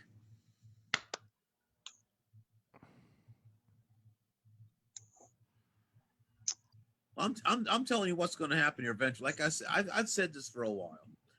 You're going to have a civil war in this country, the likes of which we have never seen before. It's already starting to happen in places, you know? Oh, it is. Yeah, I just posted the link. I'm going to put it on the Some Kind of Radio Show page. This is crazy. I mean, this is absolute craziness. Yeah, what's the point of opening up restaurants if they're gonna still limit? Yeah. Those of you that are watching or listening, if you'd like to join the program, like I said, breaking news, there is a stay safe dining order in place, which is severely going to limit dining in and going to the bars, even though the bars will be open, but you can't have fun at the bar, guys. You have to sit in one place, and you can't do anything other than drink your beer. No. Wait, are they only limiting with the 10 people thing? Is it Groups just of 10 people at a time, or is it up to 10 people per party? Here, Eric, did you read the thing? It's not 13. yet. It's 13 pages, by the way, guys. 13 pages. I think it's 10 people in a party. I think. Yeah. So I think you only have a group of 10 at a table per se. But Yeah. I don't. I think but it doesn't say. Is there anything on capacity of places yet, John? And I haven't quite read all. I'm trying to monitor all this other crap. Is there? I think that would go back to the previous order, whatever that is. Right. But because the rest of it just blah blah. The rest of it's just Jargon. guidelines and whatnot. Yeah, jargon. Well, and if you look at here's what's funny. Is if you're reading this thing, you look at page 7, which says duration. There's all these little like line marks in here about every day about doing something and whatnot. I'm sitting there going, and this needs to be in an order. Why? Because it says here in the bottom, it says mass gatherings, 10 or more persons, increase the risk of community transmission of the virus. Is what it says. Right. But here's the thing that bugs me. Okay. Mm-hmm. Like I said, I'm being in a separate state in West Virginia. Right. If the director of health of West Virginia tried to do this, the state health officer that we have, yeah, she can't. Right. Because only the governor is allowed to do executive orders. Right. That's it. Well, here's the thing. Now, Ohio may be set up different. And that's where we got the problem in this country. Everybody's set up different. Yeah, and here's the thing. People were criticizing this whole thing with DeWine, and DeWine kept saying the buck stops with him. Well, the buck stops with him. How come she's putting out all these orders? You know, Because he gives her more power, but doesn't want to admit she has more power. He gives her more power than he has, but doesn't want to admit it. Right. She ain't going to admit she's got the power she does because she's going to be like, I'm a humble person, blah, blah, blah. Hey, you know what? And that's the thing, you know, there's thing called protecting your community, right? And then there's absolutely controlling people. I think this is totally beyond, you know, this is getting, you know, it's already gotten bad. This has made it worse. This doesn't open. This just makes things worse. You want to kill. You want to kill your restaurants. You want to kill your bars. You just did it with this order, lady. You just fucking did it. Well, yeah, and that's been the question across the country. That see, if you watch the news cycles on television, that's what they've been saying too. Is it where do you draw the line in the sand? Yeah. And in each state, it's a different line because of the way that they are set up. Right. I mean, that's just the way it is. And what do we got to get to the point that every state set up the same way? Now, wait a minute here. That's not right. That's not the way our forefathers wanted it.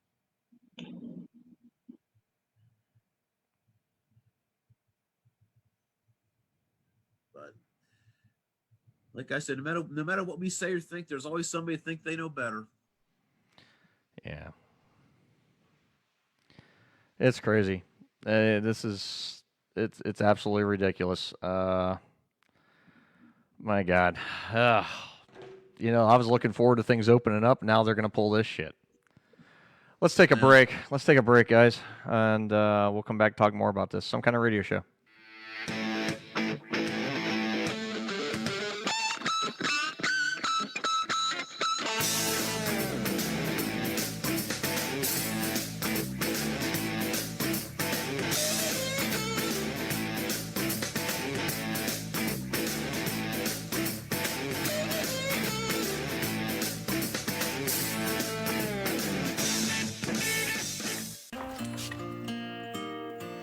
I must have the wrong house.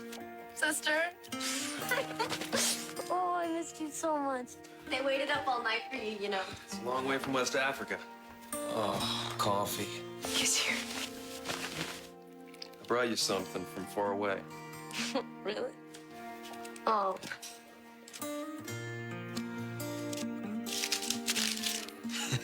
What are you doing? You're my present this year. Best part of waking up is Folgers in your cup. See? I smelled it. He's back. Ryan, you have to leave. What? What are you guys talking about? We know what's going on here. We know you're trying to each other. What? No. Oh, please. Brothers and sisters don't look at each other like that. He sent you to West Africa for a reason, Ryan, to separate you and your sister. You're crazy! Oh, yeah? What's this? He's my present this year. Jesus Christ. Okay. We're Oh my God! Oh my God! I'm your son, and I'm in love with your daughter. Oh, Ryan, what is in that box? What's in the box, Ryan? It's mine. Give it.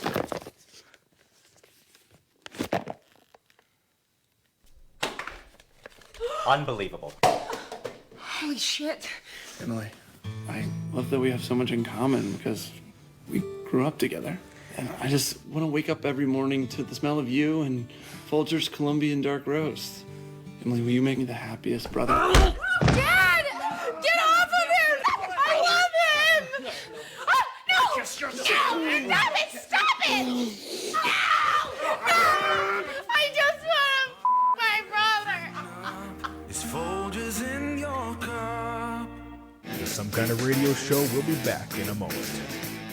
David is a guy that works with his brothers and with his father in the family business, and they work in a meat company. And his job at the company is to deliver the meat to the places that are ordering it. And I think when the movie starts, David is kind of a guy who hasn't grown up. He's still very childlike in a lot of ways and doesn't have a lot of adult responsibility. And the movie opens, and he realizes that his girlfriend is pregnant. And at the same time, when he was younger, he made a lot of donations to a sperm bank. And he finds out at this time that his sperm was a little bit overused by the sperm bank, and that now there's over 500 kids who have all looked for this donor who donated under the name of Starbuck. What happens is he comes home to his house, and he gets served with papers. There's a case going on where a bunch of the children have come together, met each other, and they're all coming together to make a claim that they have the right to find out who their biological father is. You know, Chris is terrific. He likes to have fun. He likes to joke around. He would make me laugh every day on set, and it was easy sort of jumping in and playing friends. And the scenes are so well written, it was fun just to sort of find ourselves on opposite ends of those scenes every day. Kobe's great. She's really funny, and she's a very good actor as well. So I've had a lot of fun playing off of Kobe. I think she does a great job with the character. You know, she's a very beautiful girl, but she's also very down-to-earth and likable. She has a quality that makes you feel at ease. I think girls really like Kobe as well, because you can tell that there's a real kind of comfortability and genuineness there. He's curious about their life, and the one child is going around, and he's kind of following him for his day and seeing what he's into and what's he about, and he follows them into a hotel, which kind of gets his interest, and he goes in there, and then he finds himself in the middle of a gathering of all the kids who are, kind of getting together and talking about how they sort of want to meet David. So here David is in the middle of the meeting. They don't realize that it's him, and he's sort of overwhelmed because now he's been seeing maybe one kid at a time and just kind of starting that journey, and now he's surrounded by over 100 of his children. I think Ken's incredible. I mean, I'm just such a fan of his. He's one of those guys who, interesting, has all skills where, he's a phenomenal writer, and he does a great job with the screenplay and the words. It's nice to come to work every day and really feel good with the script and have your job be really just translating his lines. And then, he's so smart with the camera visually, and he's also an actor, a performer, so he really knows how to talk to you and give you good ideas, and he's got a fun approach to stuff. And I just think he's a really terrific filmmaker. I think that the movie in its DNA has a lot of optimism to it, and I think it earns that by going through some real situations. It's not as if the movie treats life as it being very light. I think it really deals with real issues that families go through and just people go through in life, trying to find their way and be successful. And our movie really deals with those things in a very authentic way, but I think there's an underlying kind of optimism and warmth and love to the film that's very powerful. But I think what's fun about the movie as a father myself, I think by actually playing it out with different kids from different backgrounds, you sort of explore what are the thoughts that run through all parents' minds, both the good things and the worries. So, it'd be great if your kid excelled at something, or was in a good relationship, or was in a good place, or was motivated, or just, healthy and happy and in good spirits. And then the worries of what if they get caught up in stuff they shouldn't be doing, or are not being able to live their dreams, or are feeling kind of bad or low about themselves, or struggling. And I think it's an age range that the kids are, where it's kind of 18 years old and a little bit up, that they're sort of at that age when they're trying to just start their adulthood and try to figure out who they are. So I feel like David kind of goes into all their lives at these sort of early stages of becoming young adults, and it's very powerful because I think as a parent you can kind of think about those own scenarios for your own life and your own kids, but to see someone play out so many different variations on that is very interesting. You are tuned into the Some Kind of Radio Show. Call now at 234-200-5110. Now, back to Earl McCune and the Crazy Crew.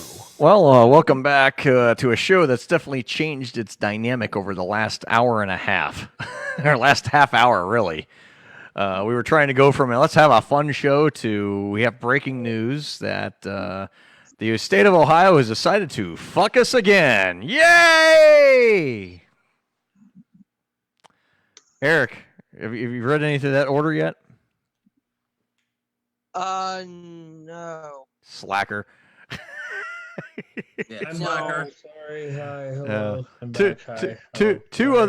And one other point of order here. I was listening to the last set of clips, and I heard myself talking through the clip.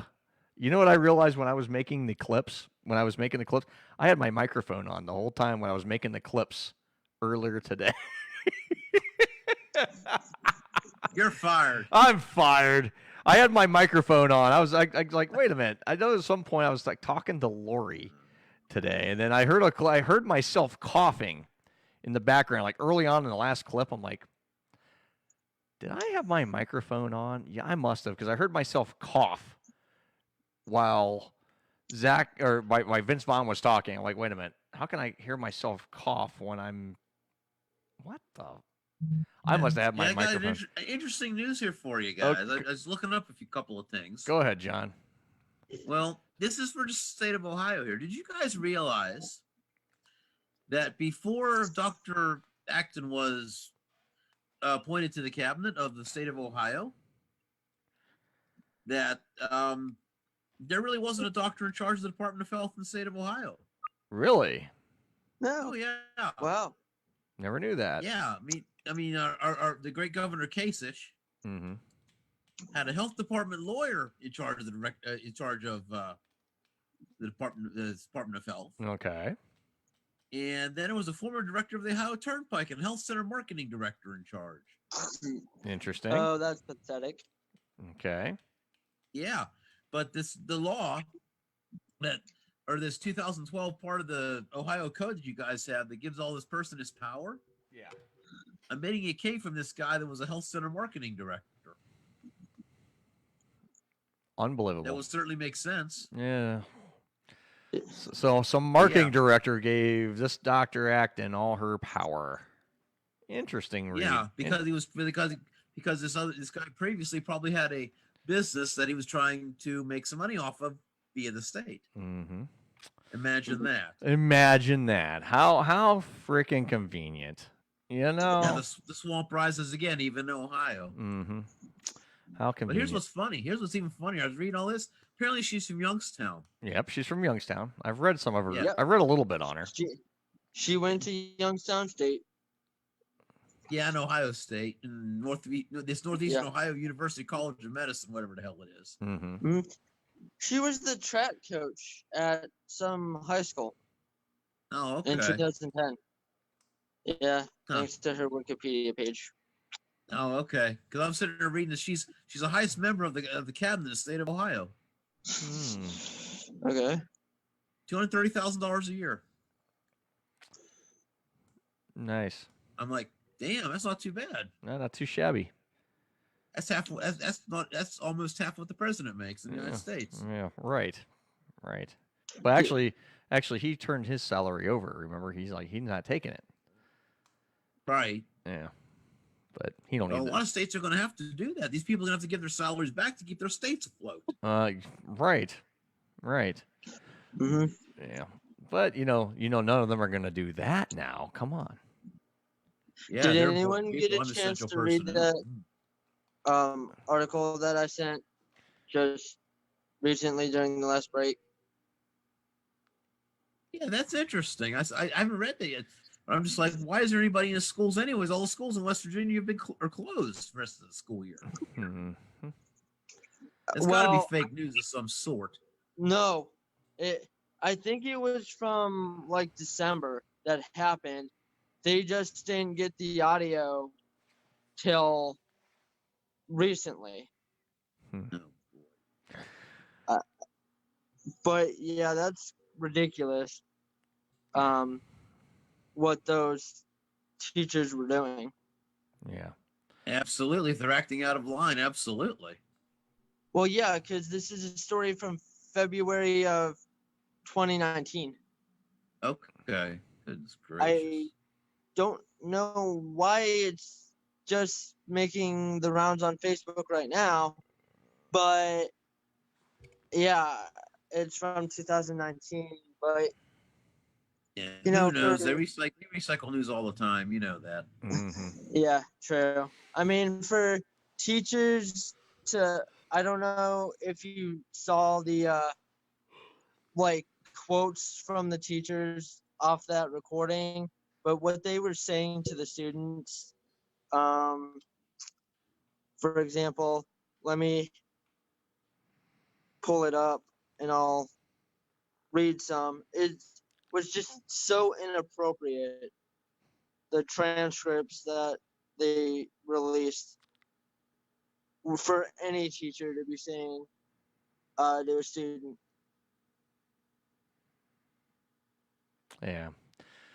Anyway, let's see where we at. 9:13. Some kind of radio show. If you'd like to call in, we'd love to take your opinions on things right now. 234-251-10. We'll put you right through here on some kind of Yeah, radio we love show. to hear about other parts of the country here too. I'd honestly. love to hear some other things of the country. I mean, because like California, Louisiana, right, because right now we're focused here. Our show is focused in northeastern Ohio. John, of course, Father John, sits in his home in West Virginia and does his program with us. Does our program with us, I should say. John, it's your show now. I said it's his program. It's your show now, John. I'm giving it to you. Have a nice night.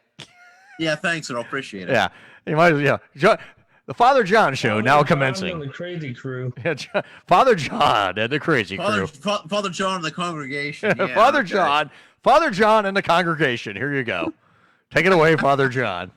I Now- think now somebody up and will have a debate with us on that. Considering this is the first time you're not on the phone doing this show, and this is the first time on video doing the show. I might add, with the new. This is going to be our new setup going forward. You're going to always see Father John on the show every week he's on. You're going to see Father John visually. You're going to see whoever's with us.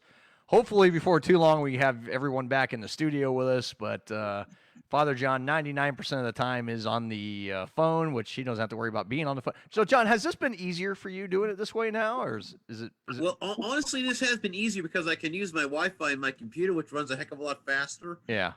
And I don't have to worry about my phone playing games or anything. So yeah, it's been much better. Yeah, I wish we could have done this a long time ago. This has really made it a lot easier. I mean, well, what would our old a person say? You dumbass. Yeah, exactly. Yeah, but they didn't come out with this till how long ago? I mean, Zoom's only been out not that long, but Zoom's great. Victoria, what do you think of it? I said I think she would have gone along with it. Okay. Oh yeah, she would have gone. She'd have loved this, but I really like this because this is nice because you can bring in different folks, and this would be great when we bring on a guest. If we were going to bring on a guest, we can bring them on without having to bring them in. We can say, okay, got a video chat. We can bring your guest in. This is great. This is another great thing we could do too. Hey, just a thought. Did anyone happen to take notice that it was, what is it, Police Week this past week? No, I didn't know. Police Week? Yeah, honoring all police and first responders, mainly police that have lost their lives in the line of duty. Speaking of police, one of our very own alumnus, our good friend Dylan, is graduating from the police academy on the 29th, I believe. Let me just double check the text he sent me. Yay, Dill Pickle. Good job, Dildo. Yay, Dildo. Dill Pickle. Good dear. Dill. But you know what bothers me about this whole week? There's only one thing that bothers me about this whole week. Yeah, I get it's for remembering everybody that lost their lives in the line of duty. But the fact that the FOP? Is that the policeman's whatever? That the head person in charge had to send a letter to DeWine to get them to even acknowledge it with a moment of silence during the actual police Memorial Day, because there's an actual there's a week, but then there's an actual day. But right. One of the FOP higher ups had to send a letter to the governor to gently remind him that this was this week, and flags should be at half staff, and it'd be nice if he did a moment of silence during his 2 p.m. press conference. Oh, well, he had to remind him. That's That's just pretty bad. You have to remind the governor. Yeah. Nick, ours cusses on the air. I actually saw a copy of the letter, and I was like, it's pretty sad that a commanding whatever, I don't know, whatever they call their rank or whatever, but the person that's in charge for that chapter or whatever had to go to that level to make it known. That's something that should be automatic every May during this time. Boom. Come on, common sense. Yeah, common sense went out the window, I think. Oh, hang on one second. Okay. I got to send.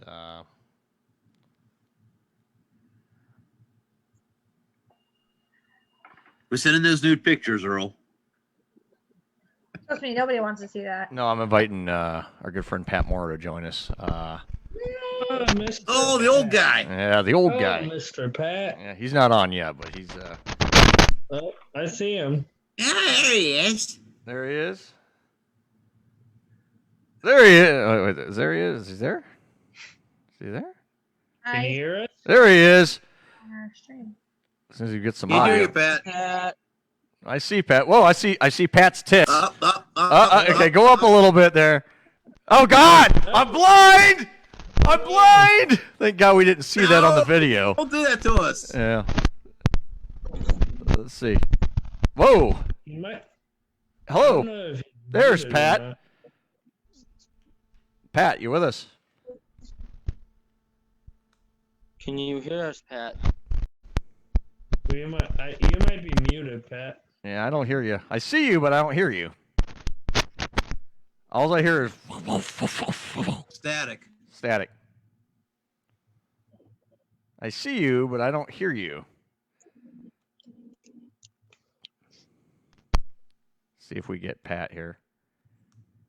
He's looking. I see Yeah, him. he's searching. Look out. Uh-oh, he's looking. All I hear is whenever you talk, Pat, all I hear is like a buzz, like a hum. I don't hear your voice at all. Pat's having issues over at the Crooked River Radio. Only on this radio show do we have technical difficulties. This show has been known for technical difficulties, but it's not on our end. I can tell you this: it's not on my. So far, the only technical difficulties tonight has been Earl has forgot to when he was making the clips was mute his microphone today. That was before the show. Yeah. So the clips are laced with colorful metaphors, probably, and probably some background coughs and fart noises. You never know what's going to be during our clips of our show. Anyway, 9:21. If you'd like to join in, call into the show. 234-250-110 will put you right through here. Of course, live, and we're here till 10 p.m. Eastern. And we're here every other Friday. And, of course, we are going to be replayed tomorrow night on the Crooked River Radio Network. I think we are going to be 8 to 11 over there tomorrow night. So check us out. I will, as soon as this show's over, I got to send Mr. Pat the audio portion of this program. And Yeah, he cut off. We need to get him back on here. yeah, he's probably trying to reestablish. He's probably trying to fix his stuff. Yeah, he's not on the feed now. He's not. But whenever Pat comes back, we'll be more than happy to talk to Pat. Pat's a good friend of ours, and love to get his input. God, I have one little sip of some Crown and ginger ale, and I'm like fucked up. Yeah. Here's the thing. I have drank very little over the last month. This is like the most I've drank in the last month. Earl, you're slacking. Mm-hmm. It wouldn't take much to get me drunk right now. It wouldn't. Oh, You hear that, Lori? I wish I could say the same thing. Yeah. Ben, how many beers are you on right now? 5. 5. Well, you're a champ. But if we're counting like this, it's more than. So you're on you're drinking tall boys. Oh yeah. Okay, so that's your fifth Or tall. 6. That's your fifth tall boy. Pat's back. Yeah. Can we hear him? All right, Pat, are you with us? Pat, we see you. Are you there? I don't hear Pat at all. I see Pat, but I don't hear Pat. I see Pat on the video. I got it all on my phone here. I see Pat, but I don't know. Does it give you an option, Pat, when you come in to choose which audio? yeah. Yes. Yeah, click your Bottom right corner. It'll be the top audio. Or bottom left, sorry. It'll be the top choice, Pat.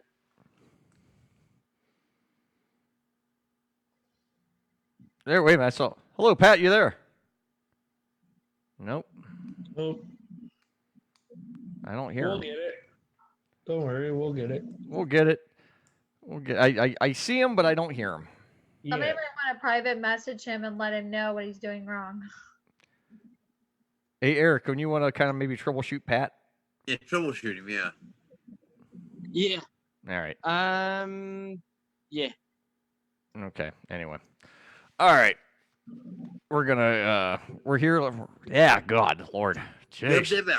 Blah, blah, blah, blah, blah, blah. So tonight's show went from delivery man and talking about Uber, and we haven't talked anything of the subjects tonight because we've had some breaking news tonight. The state of Ohio has now enacted a Dine Safe Ohio order, which, of course, there was no press conference today, but let's go ahead and put that out before the press conference tomorrow and really get everybody worked up tonight. But here's the thing. Not very many people see these orders. And, well, guess what? We did. And actually, it wouldn't, without Jason pointing it out, we would not have really seen it ourselves. So thank you, Jason. But it's not a stay-at-home order. It is a Dine Safe Ohio order. But it might as well be a stay-at-home order because you can't go. If those of you looking forward to going to the bars, well, you ain't gonna be able to have much fun in the bar. You're gonna have to go sit there and stay still because you can't get up and roam around the bar. Basically, you can run the bar, but you can't take your beverage with you. Can't take your beverage with you. You have to leave your beverage at the bar. But I mean, how much more safer is that? How about you just put like a cover over your drink? I mean, what's? Yeah. Well, I'll tell you what's funny in West Virginia. Next Thursday, they say they're opening up the bars and restaurants for 50% capacity. Mm-hmm. But here's the thing: you can't sit at the bar. Can't sit at the bar. But you know what the funny thing is, John? You would think about it. Think about this.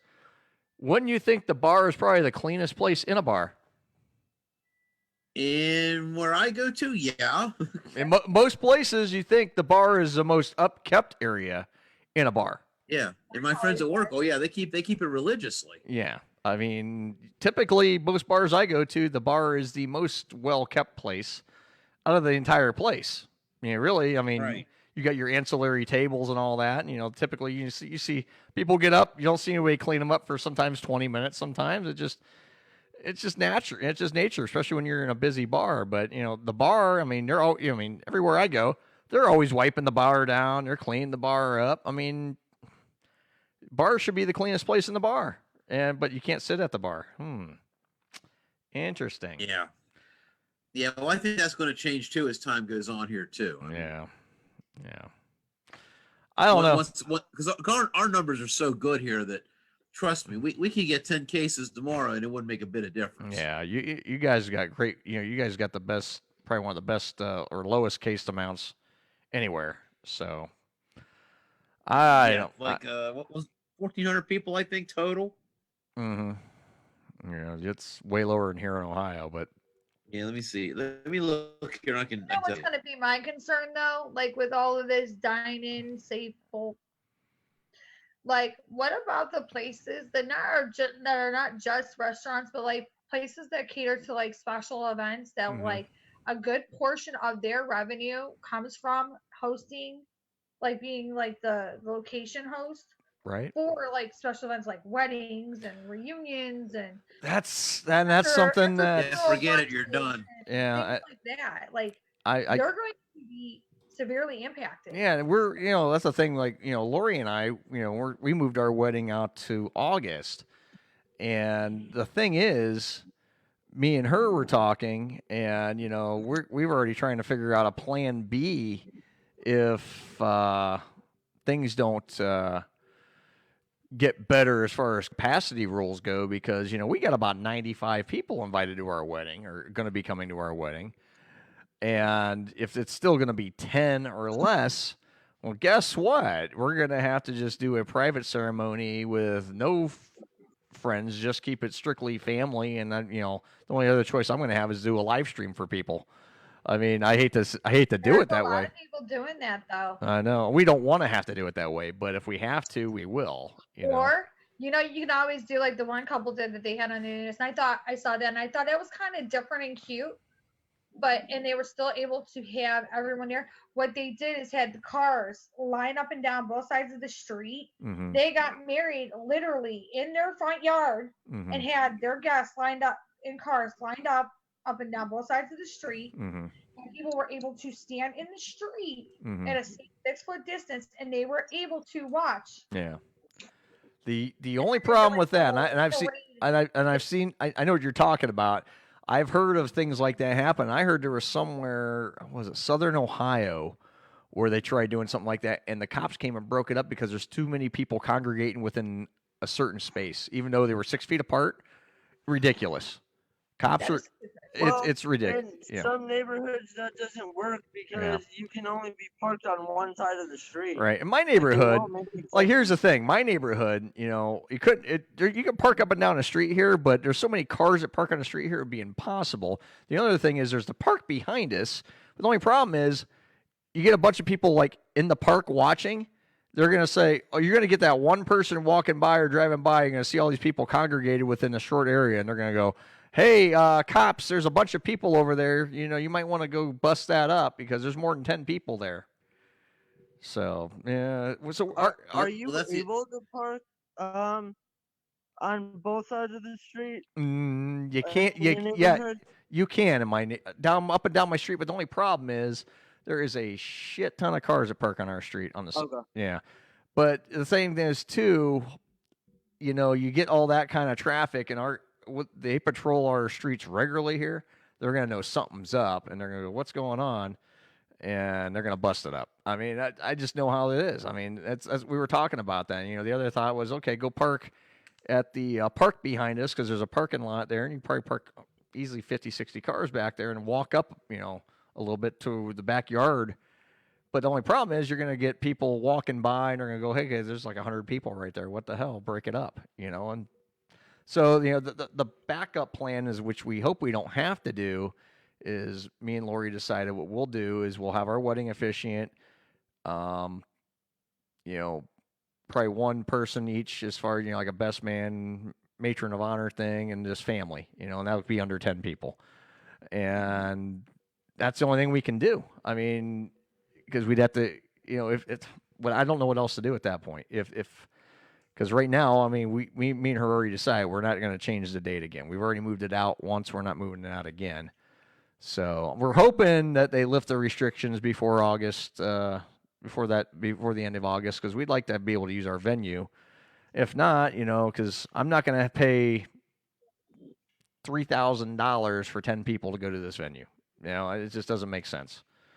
So so the backup plan, we were just going to do it in our backyard if worst case and keep it to family. Well, if you're not able to, are they going to refund you your money? No, I paid the down payment. I'm holding off paying the final payment. I told them I was holding off until I know. Yeah. So the only thing we did a down payment, like $500. I owe them like $2,500 left, and I have that money in the bank sitting aside. But worst case is if we can't do it, I am not going to pay the venue for 10 people. I'm just not going to do it. You know, it just doesn't make sense. So I'd rather just hold on to the money. I'll do it in the backyard. Doesn't gonna cost me a thing to do it in my backyard. Well, but it just sucks we're not gonna be able to have all the people we wanted there. That's what's gonna hurt.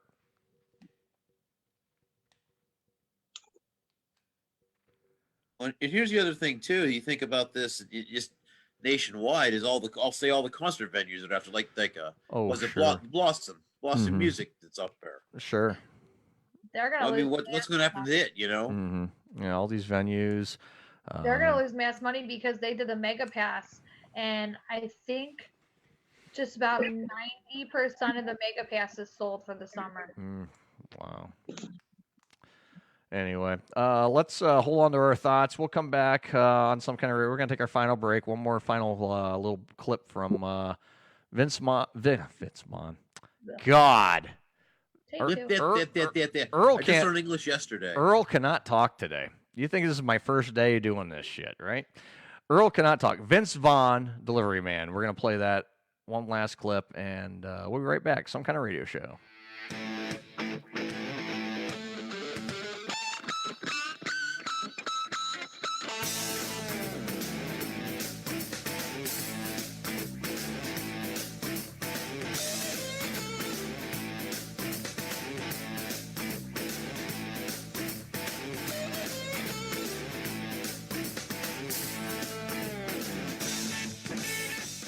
RBF is a serious epidemic sweeping our nation. RBF, better known as resting bitch face, has plagued women for centuries. We all know them. Some of us have even been them. Stop the madness. Get the help you need. Call the Ditch the Bitch hotline now. 1-800-RBF-NO-GO. Trust me, I suffered from RBF. And look at me now. I'm cured. Stop insulting strangers, missing out on free drinks at the bar, and getting passed over for promotions. Call our Ditch the Bitch hotline. Get the help you desperately need. 1-800-RBF-NO-GO. Or 1-800-732-6630. Ditch the Bitch today.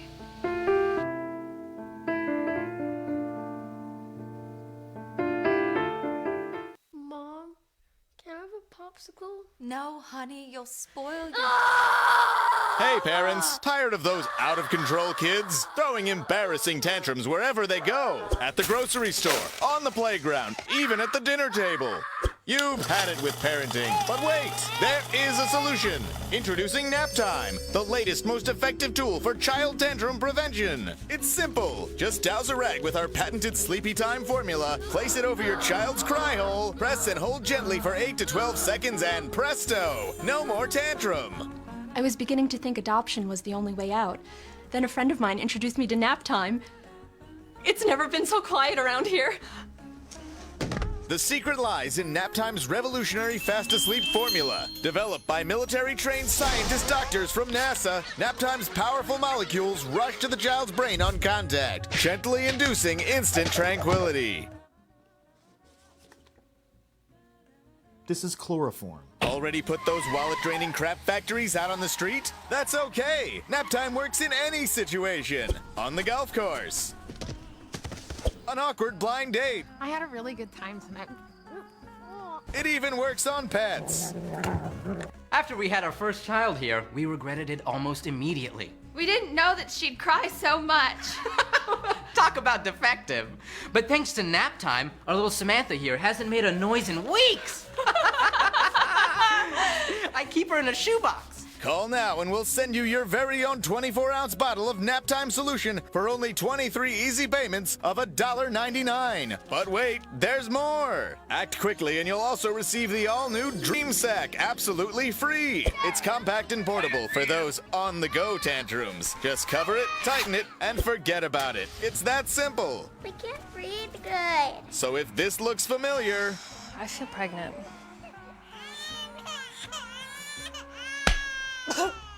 Then don't wait! Order today and join the millions of Americans who just can't stop saying... Thanks, Nap Time. Thanks, Nap Time. Thanks, Nap Time. Nap Time, when they just won't shut up. Some Kind of Radio Show will be back in a moment.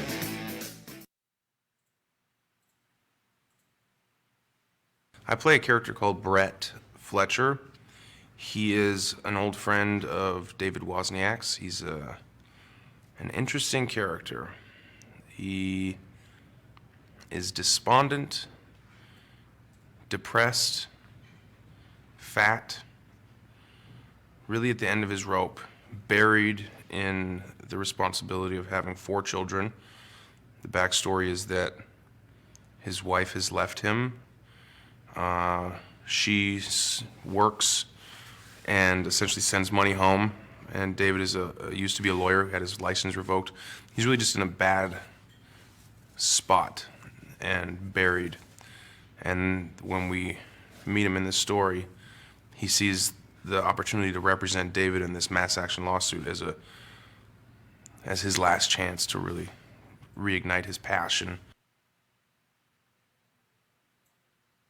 David Wozniak is a guy who's just really made terrible life decisions, has no respect in his family. Everyone looks at him like he's a big loser. He owes a ton of money to the wrong people, and essentially is being shut out by everyone in his family and his girlfriend. Now, we realize that 20 years ago, David Wozniak donated 693 times to a sperm bank. And through some error at the sperm bank, he's now sired 550 children or something like that. Now there's a mass action lawsuit. 150 or so of the kids want to know his identity.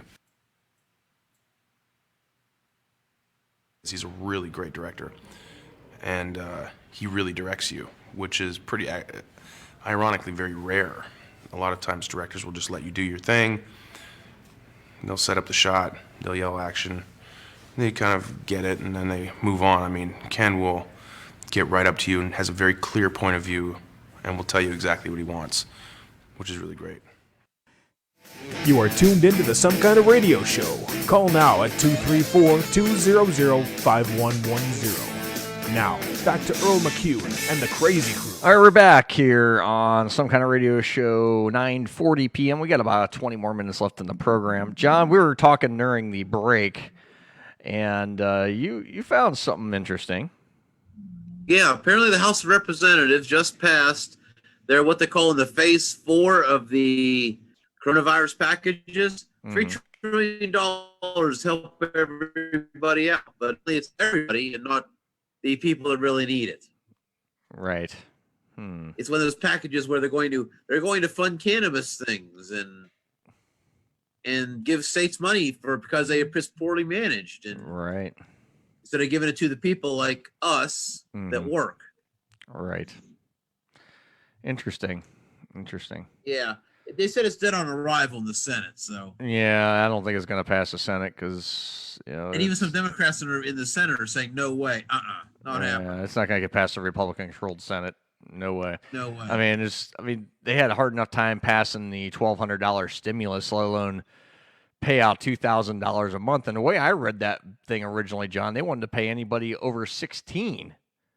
Oh yeah. $2,000 a person. Yeah, $2,000 a month. I mean, I'll take the money. Thank you very much, but at the same time, it's like where's all this money gonna come from? I mean, it's Social Security when we're old. I don't think so. Yeah, I don't know. Everything's just nuts right now. It's nuts, and I've said this from day one. I mean, now that here's the thing. I can tell you, just being out on the road, and I've been driving a little bit. I've been driving a lot lately. There is way more people out on the road now than there was a week and a half ago. Way more people out. Warm weather will do that. Warm weather will do that, and people are not as afraid as they were a month ago or 2 months ago. No one's near as afraid. I mean, yeah, you're gonna see some people afraid. You got your germaphobes. You got your people wearing masks everywhere. You even got the ones that wear their mask when they're in their car by themselves. Tell me how freaking stupid you are. You're in your own vehicle, no one's with you, and you're wearing a mask driving your car. How does this sound? Yeah. I hear you. There's Pat Morrow. Pat Morrow with us. Pat Morrow from our good friends at the Crooked River Radio Network. Pat Morrow, owner, operator, president, CEO, everybody. God of all. What's going on, Pat? Hey, yeah, there was a couple of things I've been listening to you for probably about an hour. I'm sorry. And I know shit happens when you don't have nothing else to do on a Friday night. Yeah, that's why we're all here, right? Exactly. That's why we're all here doing what we do. Your quotes about Amy overacting. Amy overacting. I like that. Good one. And good one. DeWine didn't have enough power to cancel or postpone the election back. Right. What was it, in March? March, yes. He had to take and go to Amy Acton to get her because he knew she had more power than he did. Exactly. You can look that up on the internet. She's got a ton of power, and more power than, Pat, the old saying, absolute power corrupts absolutely. Did you see the post about the new order that went issued today? Yes, I was reading through some of that as I was trying to. Yeah, breaking news here on Some Kind of Radio Show. The Amy Overacton decided to write another order, everybody, issuing a stay safe dining order for the state of Ohio until July the 1st, 2020. And this order is Well, hello, Alex. This order is ridiculous. Oh, it's beyond ridiculous. It's insane. This is getting absolutely stupid now. Yeah, we're gonna open up things, guys, but no, we're gonna just go. Nope. See ya. You know, we're gonna handcuff you, and if you violate these, we're gonna arrest your ass. Yeah. Yeah. Like I said earlier, Pat, it's really funny how each of these states, there's all the laws in each of the states, how screwed up they totally are, and how people are taking advantage of it now. And they're taking advantage of it because they know they can get away with it. DeWine's doing the same thing here. Yeah. They know, he knows that he's got everybody over a barrel. Yeah. And he's internationally known now because he's the head of the virus and all. What a bunch of hooey. It is. It's ridiculous, and you start to feel like, hey, things are starting to come back, and then, bam, we're gonna yank the old proverbial rug out from out underneath you again. Here we go. You know, we can't let all this power go away. You know, absolute power corrupts absolutely. I've been saying that. Yeah. They've been trying to get a pandemic in the U.S. for 50 years now. Mm-hmm. Yeah. And it's just amusing that what they're trying, the lengths that they're going to try to make everybody think that it's there. You know, and I'm going to tell you the truth. I think the worst, I think the thing that's actually worse than the pandemic itself is Amy over Acton's voice. Oh God. Yeah, she's like a cheerleader. You ever hear? She's like a valley girl when she talks. Yeah. I got a clip for this ready.gov. There was a thing called the Not Ready Family. And this clip actually has a family, and the one kid says, "Oh, I'll take and pack the dead batteries," and the other one says, "Well, I'll put the flashlight in the suitcase where we can't find it." And the father says, "Well, I'll do this," and the mother comes on and says, in the same voice that Amy Acton has, "I will take and talk to everybody in a soothing, calm voice." Just like her. I mean, Scary. You'd swear that was her. It could have been. You never know.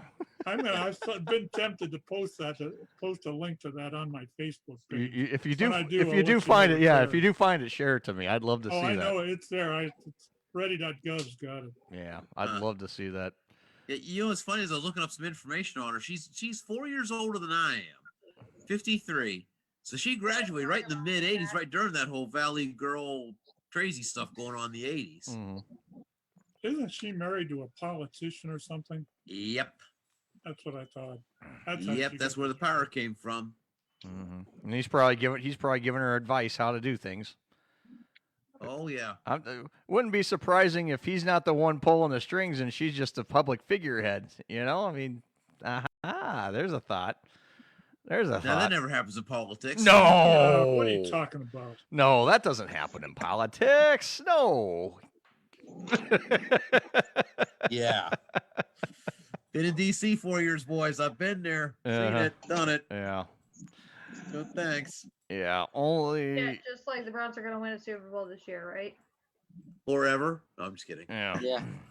If they get to play. Well, no, they'll probably play with empty stadiums if that's the way they're heading, but who knows? That's probably the way. Well, actually, it was funny. The NFL, they actually came out with a breaking news tonight themselves. They're opening up their facilities on Tuesday. Okay. Oh, really? So the Cleveland Browns are opening up their toilets on Saturday or Tuesday, right? Yeah, it said that they're going to open up the facilities on Tuesdays if they have adhered to all the health department regulations of their local area. Okay, so they're allowed to open up the bathrooms on Tuesday. All right. The showers or whatever, just don't drop the soap. That's all. I don't know. They might like that. It's been kind of like prison anyway for most of us. So I mean, you never know. To each their own. Baby, looky there. It's been kind of prison like for a lot of people lately. You know what though? What doesn't make sense to me is like, okay, baseball hasn't even started, but yet we're talking about football. Right. Well, as of right now, was it July 1st? Contact sport. As of right now, July 1st is supposed to be the start of the MLB season. Maybe. see it happen. I don't either. Not the way this is. I think the 2020 season's canceled. Because there's no way you can cram 82 games in between. Well, July it would be a. It'd You be, can You can, but it'd be all double headers. play every but day. who's Well, no, really they gonna would wanna just sit extend there it. for all of that? They would extend it out to like December, and the later games would just be played at. I'm telling you, neutral if sites. they bring baseball back, they're going to have a short. It's got to be a shortened season. I mean, they're that. It'll be half season. It'll be yeah. a 42 game season. That's the only way they can do it. You know. Yeah, because not everybody has like a location where like it can be played during the colder months. Like here in October, you run the risk of it's either really cold or really, really hot. Well, they're saying that there's going to be 80 some games in the season if they get it started on time. I don't see it happening. It was only going to be training camps divisional in time. opponents too, from what I heard. Oh, really? It'll be coordinated, Yeah. quarter. It would be against division, and then the Central Division in the National League. So Cubs, St. Louis. Thank you. Milwaukee, Pittsburgh. Yeah.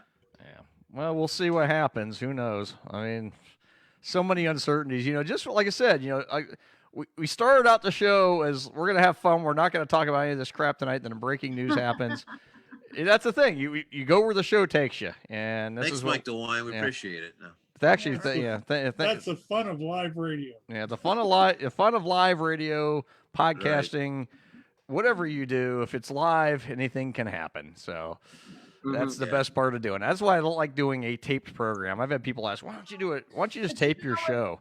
Why? Because why would I want to just do it? We record it anyway, but why would I tape it then release it later so we can polish it and be a cookie cutter show? No, I love things that are just when things happen, they happen. You go with it, and if a mistake happens, I meant to make that mistake. So you just Or go at least with you it. admit to, or at least you say that that's what happened. You admit to it, and you say, "Okay, sorry, we had a little flub up, but here we are. We're going with it, guys." Well, our governor had a flub up and said the F word on television. Oh, really? Oh yeah, you didn't hear about this? No, I did not hear about that.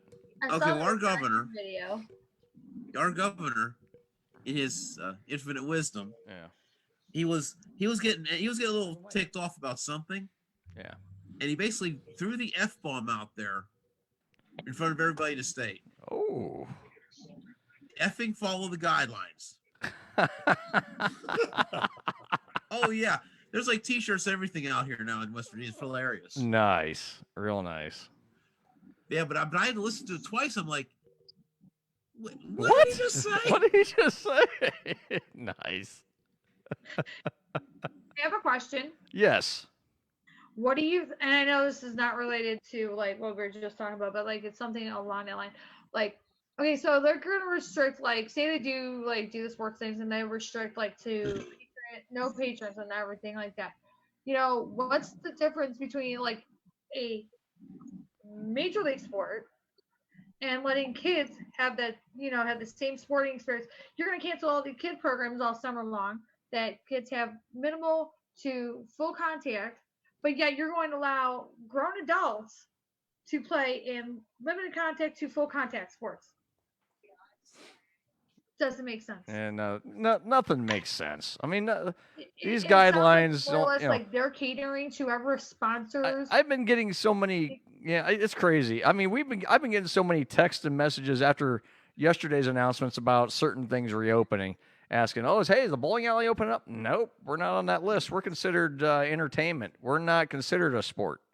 Y'all are at the bottom of the list. Y'all look at the. We are at the very, very bottom. We're not on the timeline. So My club was the first one to close in Ohio, and we're going to be the last ones to get back in. Mm-hmm. Entertain. What that makes that mean? Are you dancing around in your bikini or what? I don't know what Alex is doing right now. He's like moving my. What are you doing? He's mad because Alex is a little grounded right now, so he's a little mad. A little grumpy. Yeah, he's grumpy. Quarantine grounded. He's quarantine grounded and he's mad. What did you do? Alex is also having sexual frustration. He hasn't been able to whack off in about a week and a half, and Sounds like a personal problem. oh my God, stop it! I'm just playing. How do you Alex. like the Skype or the Zoom? I like it. I think I was telling John, because even when we get past the quarantine here, I mean, when I get the guys into the studio, I mean, because John has always been remoted with us. If I have guests on, I can pull them in via, and they're actually really a part of the program this way, because this is my show's a video presentation anyway, for the most part live, so I think it works pretty well. Plus the sound's so much better than just over the phone. And I got my phones synced up pretty good with the Zoom as well, so the phone callers and the Zoomers can talk together. So You're not able to use the Skype, are you? Oh, you mean my dial pad program? Yeah, I can use both. I got both going. Okay, I think I'm going to end up having to switch over to dial pad. Yeah. I got Skype because I got a $6 for 3 month phone line. Yeah, I've I been mean, using that, but I don't think I can use it because the type of thing it is. Dial pad's kind of a little bit different deal, but it won't let you. It won't let you hook up, and every time you not do it, not Skype. I can't do a Skype and Zoom, but I can do dial pad and Zoom together. No problem. Yeah, I'm gonna have to switch over to that. Yeah, because I got dial pad and Zoom because I had Tony on the phone and everyone heard each other just fine early on, no problem, and it worked just. If you get a chance, play around with the record on this Zoom. Yeah. You'll be amazed at the quality. Yeah, I'll check it out. I'll definitely check it out. I had a officer or a field, what we call in a ham radio field day meeting last night. 2 hours and 10 minutes long, and the audio was perfect. Oh yeah, the audio on this thing's been great. I mean, it's worked very well. We've had no issues tonight on our end. It's been smooth as can be, smooth sailing, and it's been nice getting everybody really a part of the program, especially those watching on Facebook Live. They really are a part of the program now. You got my ugly mug on the left, and then you got everyone else on the right, and it kind of works out just fine. I kind of wonder. I haven't tried this yet, but I wonder what would happen if you posted the room number in.